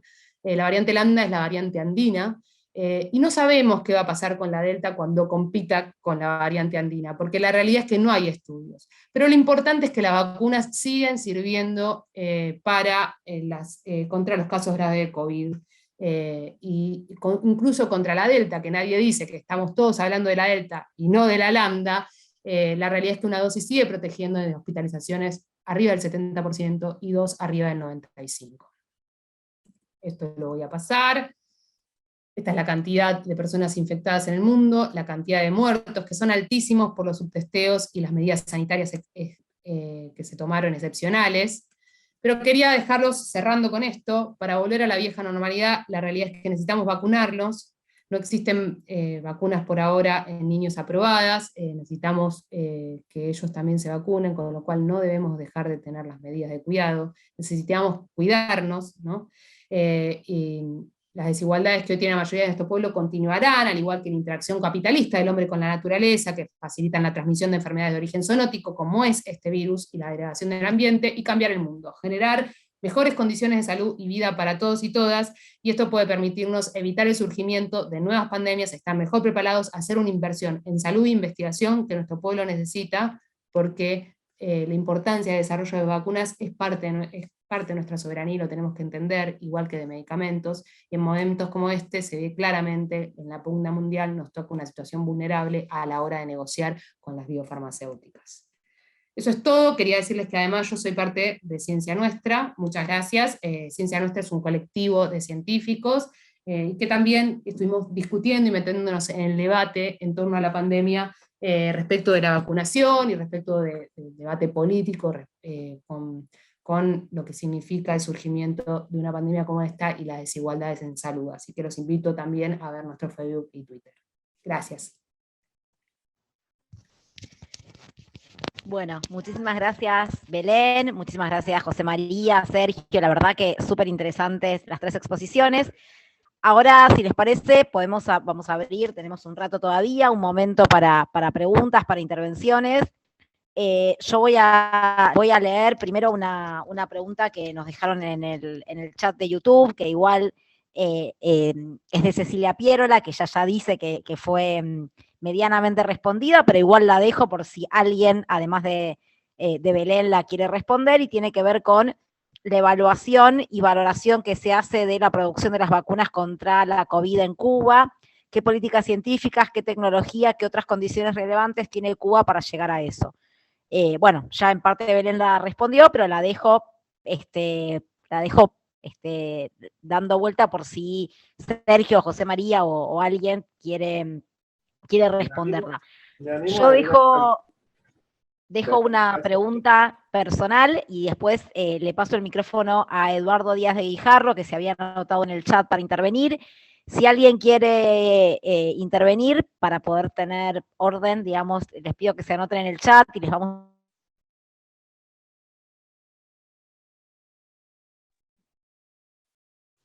También nos escucha. Está muda.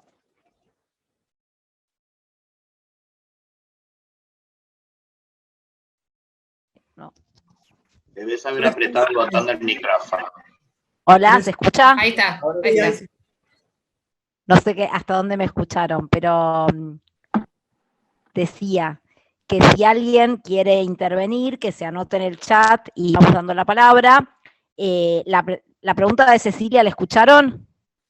Sí, yo Sí. quiero agregar Bien. respecto a esa pregunta una cosa. Me parece Pero, que va a bueno, generar a todas las vacunas. Ha sido tan maniquea y hasta, si me permiten el término medio antiguo, macartista, la discusión en torno a las vacunas, que se olvidaron de justamente algo que planteó y me remarcó Belén, que acá no es que una vacuna era mejor que otra, sino que había que vacunar a la mayor cantidad de personas posible, no en nuestro país, en todo el mundo. Y con relación a la vacuna cubana, creo que hablan del total desconocimiento y desde una posición asumida sin conocer, es decir, porque Cuba es pobre o porque Cuba tiene un gobierno socialista o porque Cuba no sé qué cosa, lo que hacen en Cuba está mal. Y no se dan cuenta muchos de los que plantean esas discusiones que hace no años, decenas de años que se vienen colocando todos los años vacunas producidas en Cuba, donde lo marcó bien Belén, la tecnología de producción de vacunas es de las más avanzadas del mundo y va desde la tecnología del recombinante, las más modernas, hasta las más sensibles de antiguo que son a través de una levadura. Es decir, yo creo que hablan del desconocimiento desde una posición de ideologización de un tema sanitario que nos ha llevado a nosotros, argentinos, a perder mucho tiempo en los últimos meses y en el último año. Porque primero discutíamos la vacuna de Gamarito sin saber quién era el Instituto Gamarito. Y el argumento que se usaba para fundamentar esa crítica era porque en Gamarito no publicaban en inglés. Que me diga algún físico, matemático o astrónomo argentino de los más importantes que tenemos, si encontró alguna publicación de los mejores astrónomos físicos y matemáticos rusos en inglés. ¿Por qué? Porque publican en ruso. Pero no por eso son malos. Es decir, son barbaridades. Y creo que con las vacunas, y sobre todo ahora con las vacunas cubanas, están hablando cosas que no deben, y la prensa se prende, digo, la prensa en general se prende de esa discusión, la cual se contamina y generan un temor en la población que lleva a que la gente después no se vacune con las vacunas que nos hacen falta, sea la que sea, ¿no? Eh, Creo que ahí, si hay algún temor respecto a las dos vacunas, tres vacunas que se pueden llegar a usar desde Cuba, yo digo, miren, hace años que estamos usando vacunas cubanas, de la hepatitis B que usamos son de origen cubano. Todas las vacunas mayoritariamente que vienen con los mecanismos de OMS y OPS son de origen cubano. Y la verdad que es una discusión sin sentido pensar que sean malas por el origen que tienen. Eh, Porque hace años lo estamos usando. Creo que habría que tratar de alguna forma de revertir esta paranoia que se ha creado en torno a las vacunas, de acuerdo al origen, o al país de origen, o al productor de origen. Es decir, eh, es de locos. Eh, Vos, Belén, daba el ejemplo de las vacunas chinas que supuestamente venían a salvar a toda la humanidad, pero era un pingo negocio para los chinos. Entonces los chinos dijeron, miren, valen tanto. Eh, Eso significa que el negocio, el dinero, no tiene color ideológico. Eh, Porque también nadie de ningún espectro o de ningún extremo ideológico, si lo queremos mencionar en estos términos, liberó una patente para una vacuna. Los Estados Unidos, recién vos, José María, lo mencionabas a Biden, dijeron, vamos a liberar las patentes de las vacunas. ¿Qué peoras que son? Ahora que hay 4 o 5 variables en donde habría que hacer ajustes a esas vacunas, claro, te libero la que sirve menos, porque yo ya tengo desarrollada la que sirve más, entonces voy a tener vacunas categoría VIP y vacunas categoría pobre para los otros que no se habían podido vacunar. Es decir, son unos piolas bárbaros. Pero en eso creo que la única solución, la planteaste vos, Belén, es tener la posibilidad de fabricar nuestras propias vacunas, así sea con la tecnología más antigua y más obsoleta. ¿Por qué? Porque aún así una vacuna sirve. No es el 50, el 60% de respuesta inmune que tenga un vacunado, no es la cantidad de anticuerpos, porque si no nadie se enfermaría de nada. Es decir, con la gripe no nos enfermaríamos nunca más con la cantidad de vacunas que hemos puesto. vamos a seguir teniendo personas que responden mucho, poco, y otros que no responden nada a los anticuerpos, pero para poder hacer la seguridad de la gente, hay que vacunar. Entonces, es una discusión, yo diría, de esas que no hay que evitarlas. Es decir, en ese caso sí habría que, hablando mal y pronto, ninguna de que te hace el planteo de que una vacuna es buena o mala. Maestro, las vacunas son todas buenas. Gracias, Sergio. Tengo anotado a Eduardo Díaz de Guijarro, que tenía ganas de hacer una intervención. Pedimos, por favor, porque nos queda poco tiempo, si pueden ser intervenciones o preguntas cortas, así podemos darle una vuelta más después a quienes quieran intervenir. Gracias, Tamara. Bueno, ya Tamara adelantó, Eduardo Díaz de Guijarro, aparte mi nombre figura allí. Yo primero la quiero felicitar a Belén, porque me pareció que su exposición fue muy buena, y evidentemente es una exposición preparada para disponer de más tiempo, porque la tuviste que acortar y apurarte, hubiera sido lindo poder escucharla con más detalle. Yo aclaro que yo soy físico, somos egresados de la misma facultad. Actualmente soy el coordinador del programa de Historia de la Facultad de Ciencias Exactas de la UBA, pero yo ahora le quiero hacer una pregunta específicamente a Sergio Oviedo, porque yo trabajé durante 40 años en un laboratorio farmacéutico, o sea, ahora estoy jubilado, pero toda mi trayectoria profesional fue como director de investigación y desarrollo en el laboratorio Rivero, que Oviedo lo debe conocer muy bien, porque yo fui quien dirigió el desarrollo de las bolsas para sangre, que se utilizan en todo el país y en otros países de Latinoamérica también, y que usan en el laboratorio de hemoderivados de Córdoba. A ellos les llega el plasma congelado dentro de una de las bolsitas satélites de los equipos que desarrollamos en Rivero. Cuento todo esto simplemente porque conozco la trayectoria del laboratorio de hemoderivados, especialmente en la época en que la directora era Catalina Massa. Yo inclusive estuve allí, visité el laboratorio, me quedé admirado de especialmente las últimas ampliaciones hechas hace poco, 5 o 6 años creo, o quizás menos. La última vez que estuve en Córdoba en el 2018, creo que recién hacía muy poco que estaba habilitada la planta de inyectables de bajo volumen.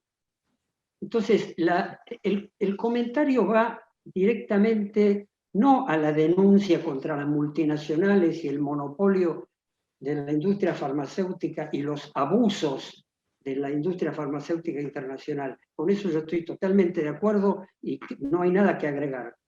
Pero me interesa particularmente ver si se pueden explotar mejor los recursos que existen en la Argentina. Entonces, Belén mencionó que acá se han desarrollado inclusive algunas vacunas en una etapa en la cual llega un momento en que se termina haciendo un convenio con una farmacéutica privada, que es la que hace la producción. Yo ya en otra reunión parecida a esta, le había consultado a otra persona, a Daniel Alemandi, del laboratorio de Córdoba, sobre por qué el laboratorio de hemoderivados, que tiene una capacidad técnica extraordinariamente actualizada, instalaciones muy modernas e incluso capacidad productiva subaprovechada en algunos rubros. Tengo entendido que las líneas de inyectables de bajo volumen no están trabajando al máximo de su capacidad, y tiene personal técnico de investigación y desarrollo y demás. ¿Por qué no hay una iniciativa de procurar que se hagan convenios público-público, no público-privado? O sea que estos trabajos de desarrollo del Instituto Malbrán, de la Universidad de San Martín, y no sé si hay algún otro, no puedan terminar, por lo menos en parte, participando en el laboratorio de Córdoba en alguna de las etapas de producción. No sé si para eso necesitan una habilitación especial como laboratorio biotecnológico, pero de todas maneras, ustedes en Córdoba trabajan con tejido humano, trabajan con sangre, trabajan con tejidos óseos. Eduardo, pero si podrías ir redondeando la pregunta, por favor. La pregunta es, ¿por qué no?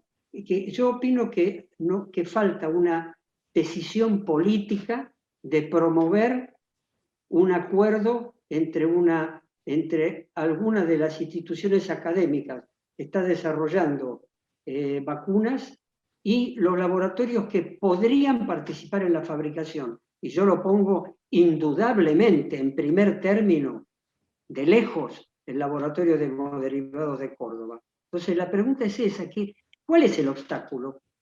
Bien, gracias. Sergio, un momento, Sí. discúlpame, tengo varias preguntas, si te parece hacemos el resto de las preguntas y después responden, así ya después podemos ir cerrando. Yo tengo una pregunta que me llega por un chat para Belén, que es, ¿qué diferencia hay entre la aprobación de emergencia de una vacuna y la aprobación posta, digamos? ¿Y en cuánto tiempo se espera que haya aprobaciones en Argentina que sean posta? Y si en ese ámbito la aprobación, si hay soberanía o se depende de otros poderes. Bueno, medio rara. Pero bueno, básicamente es esa, digamos, la diferencia entre la aprobación de emergencia y la aprobación posta y en qué momento podría llegar a haber en la Argentina aprobación no de emergencia de las vacunas. Después, yo personalmente le quería preguntar a José María, me quedó como dando vueltas qué vacunas tienen patentes hoy, digamos, de las que estamos discutiendo, digamos, y en qué países, y en esto de liberar las patentes, digamos, si la patente es nacional, bueno, ¿cómo se daría ese proceso, digamos? ¿Qué implicaría discutir la propuesta de India y de Sudáfrica en términos de liberar las patentes, digamos, con esta idea de que las patentes son nacionales? Y después me dicen por ahí que Lorena Diciano tenía la mano levantada. ¿Puede ser que haya alguien que quería hacer una pregunta? Sí. Lorena, acá en realidad quería hacer un comentario, pero no sé qué orden vas a dar a las... No, hacer comentario y después le damos la palabra a los tres panelistas para que puedan responder lo que se les fue consultando. Bueno, en principio agradecer a la organización, pero a los tres oradores, porque la verdad estuvieron una mejor que otra en lo interesante, y entonces en base a esto quería hacer una reflexión. Es como que me dio de pensar que la verdad que sabemos por dónde viene la mano y qué es lo que hay que hacer, ¿no? Entonces, que estos grupos se fortalezcan para impulsar ese rol del Estado que debería estar no solamente como un rol de comprador activo de productos caros desarrollados por el sector privado. Hoy en día esto es lo predominante porque, bueno, el ADPI, como explicaba José María, es el sistema predominante y el Estado se corrió. Entonces tenemos que volver, la discusión de fondo es esa. Tenemos que volver a que el rol del Estado sea un rol activo durante el desarrollo de las tecnologías. Y la vacuna, la verdad, para la industria multinacional no es negocio. A ellos no les interesa prevenir. Nos quieren, esto lo he escuchado de Goyan, también Jorge Rashid dice que es autor de algo que voy a decir. No nos quieren ni sanos ni muertos, nos quieren enfermos. Y la cronicidad de muchas de las enfermedades hace que, digamos, eso sea lo conveniente para el mercado. El mercado no puede ser más la solución a los problemas de salud. Esta pandemia está poniendo sobre la mesa no solamente los monopolios, los altos precios, la incapacidad de poder producir localmente, sino también la escasez que es lo que más se está marcando. Hay más de 130 países que no han recibido una dosis y no la van a recibir si no liberamos las patentes, si no se hace transferencia de tecnología y usamos toda la capacidad de producción que tenemos a nivel mundial. Bueno, muchas gracias, disculpas, que por ahí me tomé un ratito, pero quería decir eso. Felicitar. Felicitaciones. Gracias, Lorena. Bueno, si les parece, podemos dar la palabra a los panelistas en el orden que intervinieron. Primero José María, después Sergio y después Belén. Así ya, bueno, con esto estamos medio sobre la hora, así que ya tendríamos que ir cerrando. Bueno, eso, les pido si pueden ser concisos, así podemos cerrar en horario. Pero bueno, súper conciso. responder. En relación a tu consulta, bueno, en Argentina nosotros tenemos conocimientos de solicitudes de patentes para, por ejemplo, las de Moderna, tiene 3 solicitudes de patente, no tenemos todo el total de la revisión porque es digamos, una investigación bastante importante, aunque Lorena ha hecho un trabajo, digamos, y por eso esas 180 y pico solicitudes de patentes que yo planteé, 188, digamos, son de el estudio que ha hecho Lorena a nivel mundial, digamos, y que tienen que ver con desarrollos de las vacunas digamos, que ya venían previamente, ¿no? Estas para las MERS y las SARS previos, digamos, que también Belén comentó. Ahora, en el tema de por qué se necesita esta liberación de patentes o la suspensión en realidad de la propiedad intelectual a nivel de una definición global, porque eso permitiría cierta seguridad jurídica para que vos puedas llevar en cada país adelante esta cuestión de ya sea, digamos, la licencia obligatoria, y que no tengas después acciones de las farmacéuticas porque ya hay una definición dentro del seno de la Organización Mundial del Comercio. Entonces, eso después que no es inmediato. O sea, una vez que se produzca esta situación de la waiver a nivel de la Organización Mundial del Comercio, digamos, después sí nosotros, cada país tiene que hacer un pequeño o un procedimiento, digamos, que tiene que ver con esto de poder entonces poner en marcha esta cuestión de la licencia obligatoria y sin tener ninguna cuestión. Porque por otro lado, hay algo que es importante remarcar, que cuando hay solicitudes de patentes, si bien la patente no está otorgada, durante el tiempo que la solicitud está en proceso, actúa de hecho como una exclusividad, porque si no después los laboratorios, si vos te pones a fabricar porque estaba solicitada pero no estaba otorgada, después te hacen retroactivamente acciones y por eso muchos productores nacionales no quieren fabricar, a pesar de que acá hay solicitudes que duran entre 9 y 10 años para ser determinadas. Entonces, por eso es importante tener, digamos, este respaldo de esta definición global a nivel de la Organización Mundial del Comercio. Cortito al pie para poder contestar tuyo. Bueno, muchísimas gracias. Sergio, te damos la palabra para que le puedas responder a Eduardo. Qué lindo está para seguir hablando. Tiempos tirando. Eduardo, en realidad potencialmente el laboratorio estaría en condiciones de conocimiento y de la infraestructura de poder fabricar una vacuna o envasar o hacer las etapas finales de formulación. El principal impedimento es un impedimento regulatorio. Nosotros no tenemos una planta de vacuna, si bien tenemos una planta de biológico. Un impedimento regulatorio que si tuviésemos los fondos suficientes de decisión política, podríamos haber montado en los primeros 6 meses del año pasado, cuando estábamos en una cuarentena estricta casi toda la población, nosotros no, porque estábamos acá adentro, así hicimos cuarentenas adentro de la planta.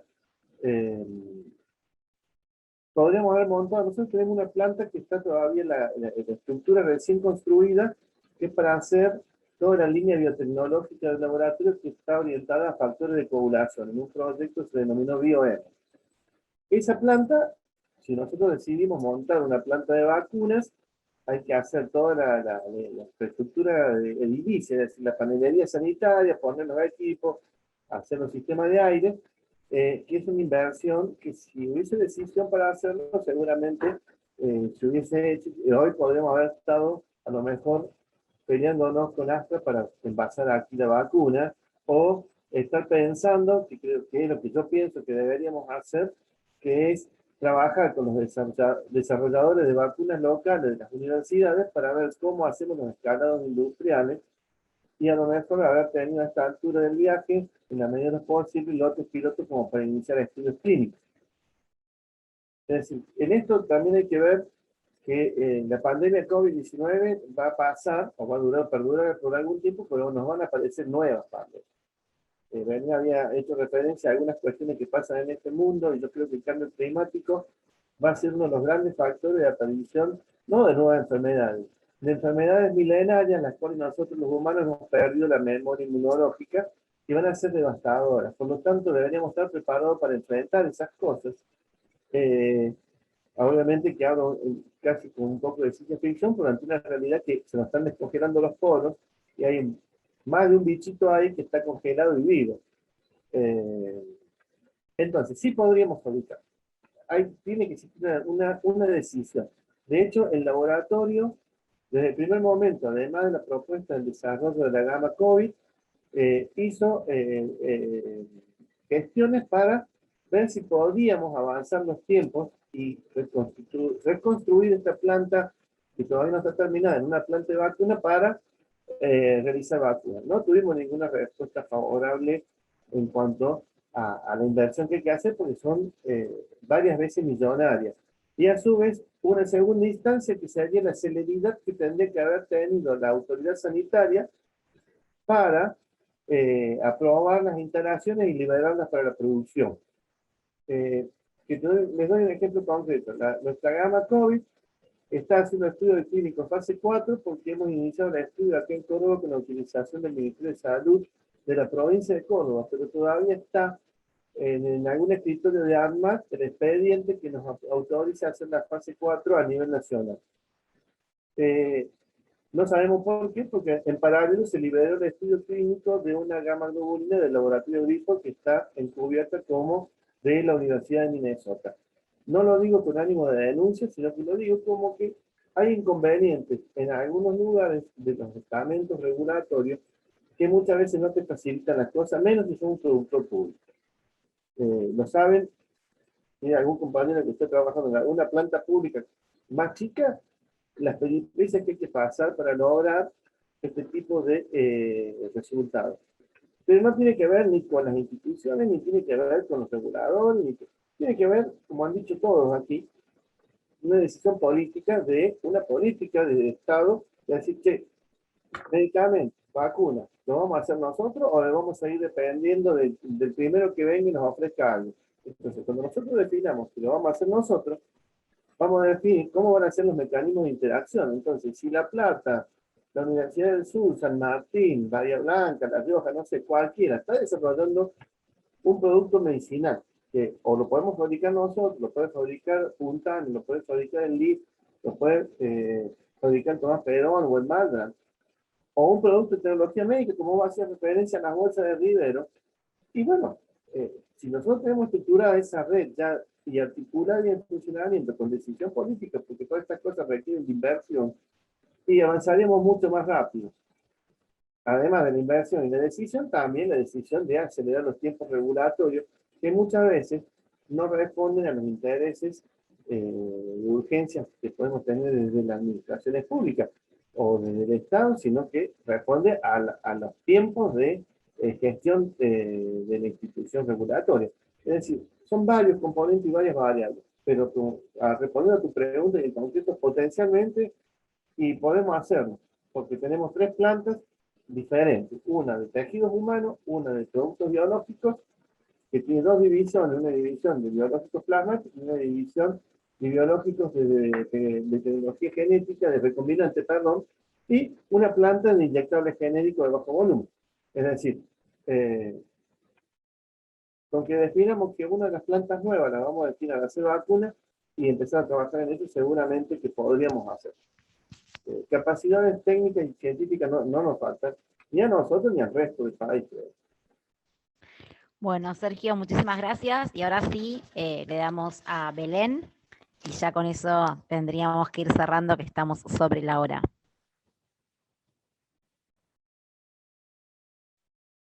Me faltó el micrófono. Siempre en algún momento uno se olvida de activar. Sí, creo que ahí a la pregunta que había quedado colgada era la de si, qué es una aprobación de emergencia y qué es una aprobación de a de veras. Primero quería decir que una aprobación de emergencia es de a de veras. El tema es que acá estamos hablando, ¿por qué de emergencia? Porque los ensayos clínicos no finalizaron. Los ensayos clínicos llevan un tiempo en el cual uno sigue recopilando información de los voluntarios, donde ve hasta qué punto llega la inmunidad. Por ejemplo, Pfizer acaba de anunciar que a los 12 meses se necesita un refuerzo, ¿no?, de su vacuna. Por lo tanto, eso a través de ver los voluntarios cómo van evolucionando en esa inmunidad, porque todavía no sabemos cuánto tiempo va a durar, que uno va a decir, cuando concluya el ensayo clínico, hace falta 1 o 2 dosis, un refuerzo al año, ¿no? Incluso se sigue monitoreando durante años esa inmunidad. Hay algunas vacunas en las que, por ejemplo, la fiebre amarilla, se sabía que de 10 años había que darse un refuerzo, hoy se sabe, después de 10 años y de más de 10 años de monitoreo, que no hace falta, o sea, dura toda la vida, dependiendo de la vacuna. En ese sentido, los ensayos clínicos culminarían mediados fines de este año. O sea que algunas ya podrían estar en pie de tener una aprobación total, ¿no?, de la vacuna. Culminaría en su primera etapa, obviamente, como digo, se sigue monitoreando esa inmunidad que no sabemos hasta dónde va a durar, hasta cuándo va a durar. Algunas vacunas van a requerir un refuerzo al año, como dijo Pfizer, por ejemplo, otras probablemente no lo sabemos todavía. Esas son cosas que aún por el desarrollo seguro, pero acelerado de las vacunas, seguro me refiero es, no generaron efectos adversos en fase 1, se vio que generaban inmunidad, o sea, se sabe que las vacunas son seguras, además son de los medicamentos más seguros que existen, porque no se aplican en una persona enferma, como sucede cuando uno está internado, sino que se aplica en personas sanas, y para que la población quiera recibir la vacuna, el riesgo-beneficio tiene que ser muy bajo. Por eso, y además, bueno, no generan resistencia como los antibióticos, por eso decimos que las vacunas son como un arma que nos queda contra los patógenos, ¿no?, de acá a futuro, ¿no? Se cree que los antibióticos por ahí tengamos un problema de acá a 20 años con la resistencia que generan en los patógenos que surgen resistentes, ¿no? Nada, no sé si contesté la pregunta, pero creo que sí. O sea, la aprobación de emergencia es una aprobación en términos de que todavía el ensayo no terminó en cómo está registrado en la página de Clinical Trial. No porque no sea seguro, no porque no sea eficaz, sino porque aún no sabemos algunos datos que seguimos tomando de esos voluntarios a medida que el ensayo clínico continúa avanzando con una cierta cantidad de N en el que se va evaluando, ¿no? Y además, bueno, tenemos todos los datos a nivel mundial de los eventos adversos que siempre se registran no solo para esta, sino para todas las vacunas. Eso, y por otro lado, lo de Cuba, creo que Sergio lo respondió muy bien, o sea, acá las vacunas es la primera vez que se ve que tienen ideología, acá estamos hablando de que la vacuna, nosotros en Argentina compramos de distintas partes del mundo, jamás nos preguntamos de dónde venían, ahora empezamos a preguntarnos, bueno, pero si viene de Cuba, si viene de la India, si viene no la quiero, de China, o sea, ¿la vacuna china te parece que es buena? Cuando en realidad... Nada, la vacuna, además de la vacuna de Sinopharm que compramos, de resultar efectiva, es una vacuna tradicional en la que menos preguntas tenemos como investigadores sobre esa que sobre por ahí otras tecnologías que están dando vueltas. A veces los medios nos quieren hacer creer que la tecnología nueva es la mejor, pero en términos vacunales eso no es así. O sea, que tengamos un celular mejor porque es nueva tecnología, ok, un televisor, pero no funciona así con las vacunas. Hay vacunas que son mucho mejores por tecnología tradicional, incluso hoy en día, que utilizando tecnologías nuevas, que no han podido ser superadas por ningún tipo de tecnología en términos de eficacia y en términos de efectos adversos que genera. Entonces, en ese sentido, hay que ser muy cuidadoso cuando se habla de vacunas, de los medios. Me parece que la forma en la que fue tratado el tema es muy compleja para la población, muy complicado, porque se hace entrever esto, tipo la de Pfizer es la tecnología más nueva, bueno, en realidad es la de la que menos conocemos, y no sabemos todavía si va a ser la mejor, porque todavía no sabemos cuánto dura, todavía no sabemos muchas cosas, porque es la primera vez que se aprueba este tipo de tecnología, más allá de que tenemos 15 años de investigación en este tipo de tecnología, no es nueva, pero es la primera vez que se aprueba masivamente, ¿no?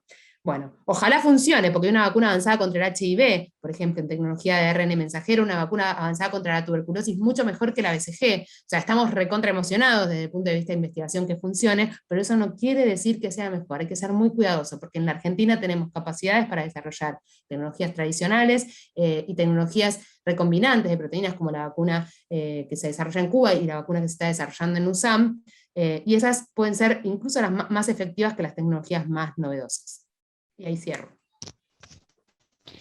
Bueno, muchísimas gracias Belén, gracias Sergio, gracias José María. La verdad es que, bueno, como decía Sergio hace un rato, dan ganas de seguir charlando. Se abrieron un montón de temas que me parece que dan para profundizar en cada uno de ellos. Así que, bueno, nada, esto era simplemente, digamos, un disparador para pensar, para discutir, para corrernos un poco también de, digo, nosotros como espacios, digamos, que activamos y que militamos en un gremio docente, también para corrernos un poco digamos, de nuestra cotidianeidad de militancia que tiene que ver con las condiciones laborales, con el salario, digamos, con esas cosas que nos atraviesan en lo cotidiano, y poder también pensar un poco más globalmente la realidad que está viviendo nuestro pueblo, que tiene que ver con esta crisis sanitaria global, y cómo, bueno, cómo juega ahí toda esta discusión de la soberanía y toda la discusión en términos de las vacunas y los medicamentos. Así que bueno, nada, agradecerles a todos y todas los que estuvieron presentes en el Zoom, a los que lo siguieron por el YouTube, a los que lo van a ver después, porque seguramente vamos a hacer circular este video y esperemos que mucha gente lo pueda escuchar, que no pudo estar ahora, lo pueda escuchar después. Y bueno, nada, eso, me parece que se abren un montón de puntas para seguir pensando. Yo me quedo también con algo que decía Sergio por ahí, digamos que tenemos que estar preparados y preparadas para nuevas pandemias. Yo creo que además de discutir cómo nos preparamos para eso, creo que también hay que empezar a discutir cómo hacemos para evitar nuevas pandemias, y eso tiene que ver con discutir las condiciones en las cuales se generan estas pandemias. Y me parece que, nada, lo dejo como para pensar, digamos, para abrir nuevas preguntas y para seguir pensando y para seguir preguntándonos. Así que bueno, muchísimas gracias nuevamente y bueno, nos veremos la próxima. Hasta la próxima.